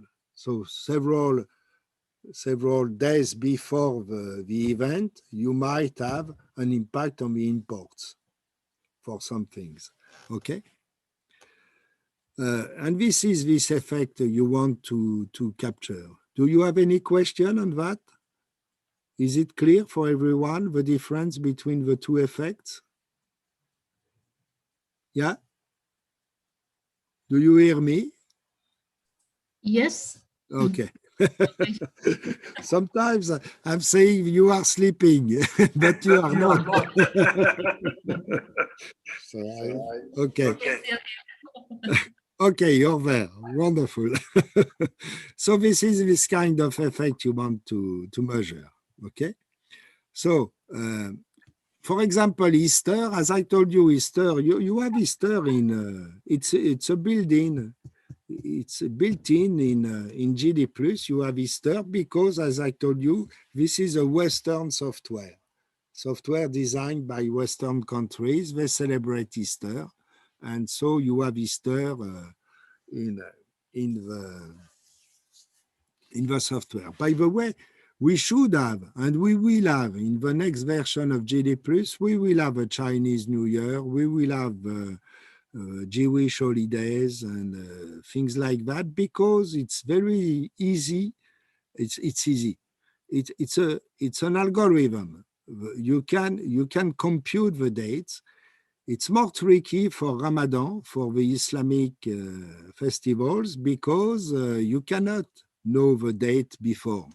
You must see the moon to say it's starting now. Anyway, we will have probably for some calendars the real dates, and for the Muslim calendar an approximate date, which will be wrong. We know that. But we will be based you probably know that for the Muslim countries, you have Saudi Arabia as an astronomical calendar.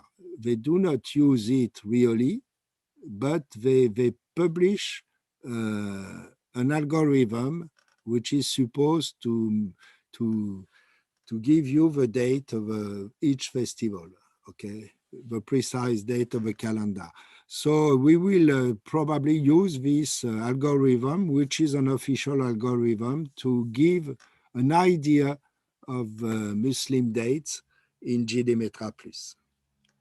So for, I will skip Easter because you are not very interested in Easter, but it's very similar to Pesach or Diwali in principle of Chinese New Year. It's very similar.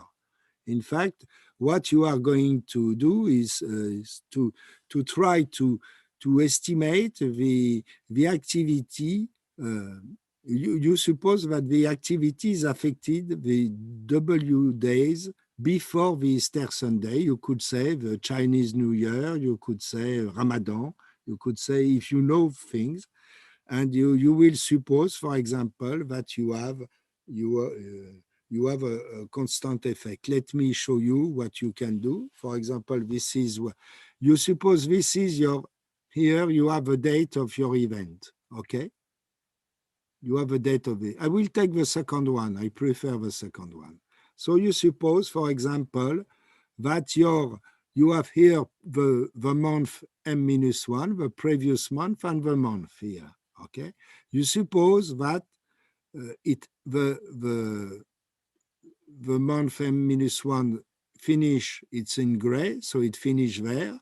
So the event is the 1, 2, 3, 4, 5, 6 of month M, okay? So it could be, for example, the end of Ramadan, the starting of Eid al-Fitr, okay? For example. But, so you suppose that, and you will say, okay,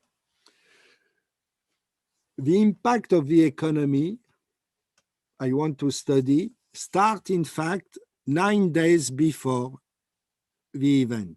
For example, people to celebrate the Eid, people are going to celebrate the Chinese New Year, people are going to travel to meet their family for the day, okay? So they will travel before, they will arrive the day before the event, they will stay a bit, and after they will travel again. Some of them will go back very quickly, and some of them will stay with their family. And same before, some of them will come very quickly to meet their family, and some of them will come just the day before, okay? So you can model this kind of, you can try this kind of model for transportation, for example. And after, how you are going to say, okay, the value of my regressor will be proportional to the area in each month. So for the period M-1, the value will be proportional to this great triangle. And for the month M, it will be proportional to this surface, very strange surface, this white one or this one also. So I will build a regressor as that. And after I will introduce my regressor in my model. Okay, you understand the principle? Yeah. So it's easier to do than to explain. Okay, but okay, we will verify that later. Do you have any question right now? It was a pretty complex lecture. Okay, I understand that, but it's something you will have to work on later. Probably not at the beginning, but you will have to construct this kind of calendar. Because at the end of the day, if you want later, for example, not now, but for example, in let us say 1 year, you want to measure exactly the effect of a COVID crisis. To do so, you will have to introduce your own regressor variable, your own regressor. And you will have to compute this regressor and to introduce it into JDemetra to see the impact, the real impact. You could do that for a lot of things. As I told you, you will find on the web, you can find several studies on the impact of Ramadan on the prices, the impact of Ramadan on the tourism, and things like that. Any question? You're done? You are completely exhausted? Don't tell me I think we are just digesting all the. Is it okay? Any question? No. Okay. So if we do not have a lot of time, 20 minutes left, perhaps we can do some practice again, to do it again and again, to always the same thing, but we will do it and I will show you some things, okay? Now I will change things. I will change a bit, I will introduce new things. So let me go back to my JDemetra. I don't know if you open it or not, I'm not sure. If you don't open it, just look at what I'm doing, okay? So for example, here, if you remember, I'm just using the imports. I do not change my, or I could, but I won't, okay? I do not change my, my series. I have my results here. Tomorrow and the day after, I will check the quality of the estimate. But I could perhaps ask myself, do I have a trading day effect in my series? So what I will do, you remember that when I took RSA1, my specification, I said I do not want to estimate some trading day effect. Okay, so now let us imagine for any reason I want to estimate it. I can do that if I click, so I select my series, and on the right here, you can see I have a small tab called the specification. Do you see it? I will show you. Here I have specification, you see? So I can click on it and it will open a new window, okay? So the window is very complex. You enter in the specification world. So you have a lot of default values, lot of parameters, and each of the parameters you have something to deal with the decomposition. For example, here you have a series span. So you can, here we usually take all the observation, but in some occasion you can do something different. You have a transformation here. What does it mean? It means that I want automatically, to check if my model is a multiplicative or additive one. If I want to change it, I can try to say, I want a logarithm, or I want a multiplicative model, or I want an additive model. Here I will stay with auto. And here I have a regression part. After I have the outlier part, you can see that you is enabled. It means that I ask for the automatic detection of outliers. These are the outliers I ask for. And I have a lot of different specifications. So what I want to change here is the regression part, and in particular, the calendar. So I will, before I change anything in this part, you can notice that it's possible to pre-specify outliers. It's possible to import your own, which means the user-defined variable, which means your own variables. here I am going to use a calendar effect. So let me check that. When I open calendar, I have two options, trading days and Easter. If I click on the trading day, I ask, remember that I ask for no trading day effect detection in my specification. Now I will change it. So I click on it and I will say, I want my default thing, okay? And when I ask for default, I will have the choice between trading days and working days. So I would say trading day, which means that I want a different weight for all the days of the week. Okay, so I want it. I specify it. I go at the end and I apply. I say apply. So it's done. It has been done automatically.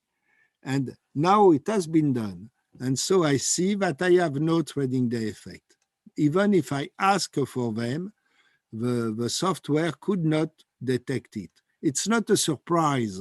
For me, definitely not a surprise. For you, it could be a bit surprising, but we will see this kind of effect next week. Siska and Leah will send me some monthly series, and I will show you how we can eventually find or detect trading day effect in monthly time series. Okay, so it doesn't work here, but you see that you have access to the detailed specification. I'm not going to do that more seriously right now, so I will restore my previous specification without the trading day effect. So now let me come back to the usual size of the screen. Okay. So if I want to check the quality of my adjustment, one thing I can do, it's not the only one, it's to check that in the seasonally adjusted series, I do not have any seasonal component and I do not have any trading day effect. So let me go to the seasonality test. I can check, for example, here in the seasonally adjusted series, I can see that all my tests are negative. I do not find any seasonal component in my seasonally adjusted series, which means, by the way, that the estimation of a seasonal component for this series was correct. I do not have any more seasonal component. Okay, so that's fine for me. I could check also, if I go there, that I do not have any trading day effect left in my series. And here, if I go there, you look, you see, I have somewhere in main results, residual trading day test. I do have two F tests, and in the two occasions, they are good. So I do not have any trading day in my seasonally adjusted series, which means that my hypothesis of no trading day effect was correct. Because if I said no trading day effect, when I have a trading day effect, I will find this trading day effect in my seasonally adjusted series because I did not correct for it. So I will find it at the end. Or here, I do not find anything, so I have no trading day effect at the beginning either. Okay, so it works. This one, I'm not saying it's correct. I'm just saying from this perspective of a residual seasonality or residual trading day effect, it's working well. Now, we will spend tomorrow, we will see how X12 is doing the decomposition. So the estimation of this graph of a seasonal component, we will see that tomorrow. We will see how X12 is going to estimate the trend cycle. We already saw how the software estimates the outliers, and we saw a bit how it estimates the trading day effect. So now we will focus on the decomposition per se tomorrow. And after, we will spend some time on the quality diagnostics and try to derive a strategy to check if everything is correct among this jungle of figures. Okay? Is it okay for everyone? Yeah? I will stop now and try to answer to any question if you have, but I will stop for today. I think it was a hard day for you, perhaps harder than for me, because it's a lot of information for you. But trust me, in a few days, you will be much more comfortable with the software and with all the things, because I'm going to repeat and repeat and repeat, always the same thing. So at the end, you will have clear ideas. So any question? I will check the chat. At the moment, no question. So, okay, if you don't mind, we could stop perhaps now. Yeah, I will launch polling first. Oh, yes. You correct it. You forget the last, there was a last choice, modality for the second question. For the second question, the last modality was, it's your choice. Something like that. You see what I mean? Because it's your choice. In fact, this is the right answer. So you cannot really answer to the second question.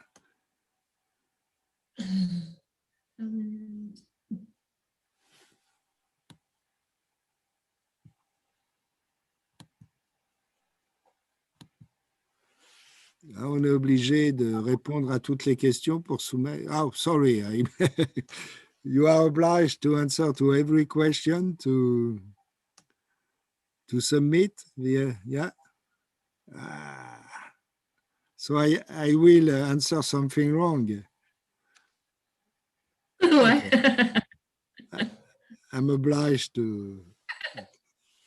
So you cannot answer to the second question, because in fact the choice of a number of regressors depends on on a lot of things, in particular the number of observation in the series, and also the specificities of the series. For example, if it's a retail trade, it will be different from industry, it will be different from agriculture. For example, you do not expect any trading day effect in agriculture. So you will put 0. You do not expect it. It would be, to say the least, curious. Because when it's time to harvest, it's time. It's not, if it's a Sunday, you don't care. You go to work. You have to harvest. Okay.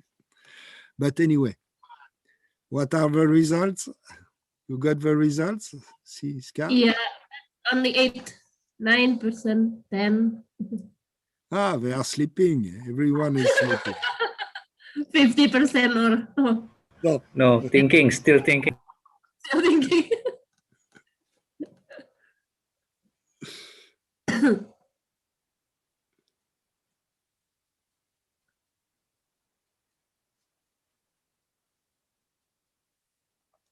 So there's a lot of people on YouTube. Huh?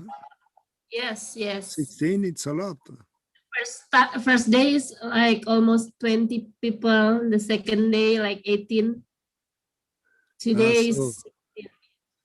So what is your forecast for tomorrow? 14? The same, like 18 or 16. Could be. Huh? 20, 18, 16, 14. Not many people play the recorded they watch the recorded session, like 30 people. So Well, it's from a lot. It's a yeah, lot of first, people. yeah. Later you become a YouTuber, Miss Dominique. Yeah. I will be very popular. No. We will report it to you. Thank If there's so many you people. so much. Yeah. Oh, nice. Yeah. You're too nice. It's too late for me, you know. Okay, so you have a result? Okay, we'll end the polling 15%. So the right answer for the first question is irregular, okay? When you have an additive outlier, you affect it to the irregular. Remember, you will find in the slides a table that is going to precise for each kind of outlier and rupture to which component it is affected. So the second question was not well, Siska forgot a modality, the right modality. So the right modality is none of these, all these one. It depends on your series, it's your choice. And this is true that the leap year effect is linked to February, not to Easter. Wonderful, not so bad, not so bad. So we see each other tomorrow? Yes. So I understand I have a lot of work to do to send you some slides for tomorrow. Okay, I will do that. Yes, And I will you have to send me for the weekend some series. Yes, okay? Yes, the monthly data. Wonderful. I will prepare. So have a good day, and I see you tomorrow morning. Okay. Yes, see you tomorrow. Bye bye. Tomorrow. Bye bye. Bye bye. Bye, see you tomorrow. C'est joli. Bye. Wonderful. Ciao. Ciao.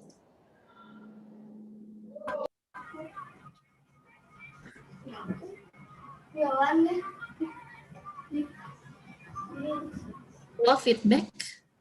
Kalau dinyalain.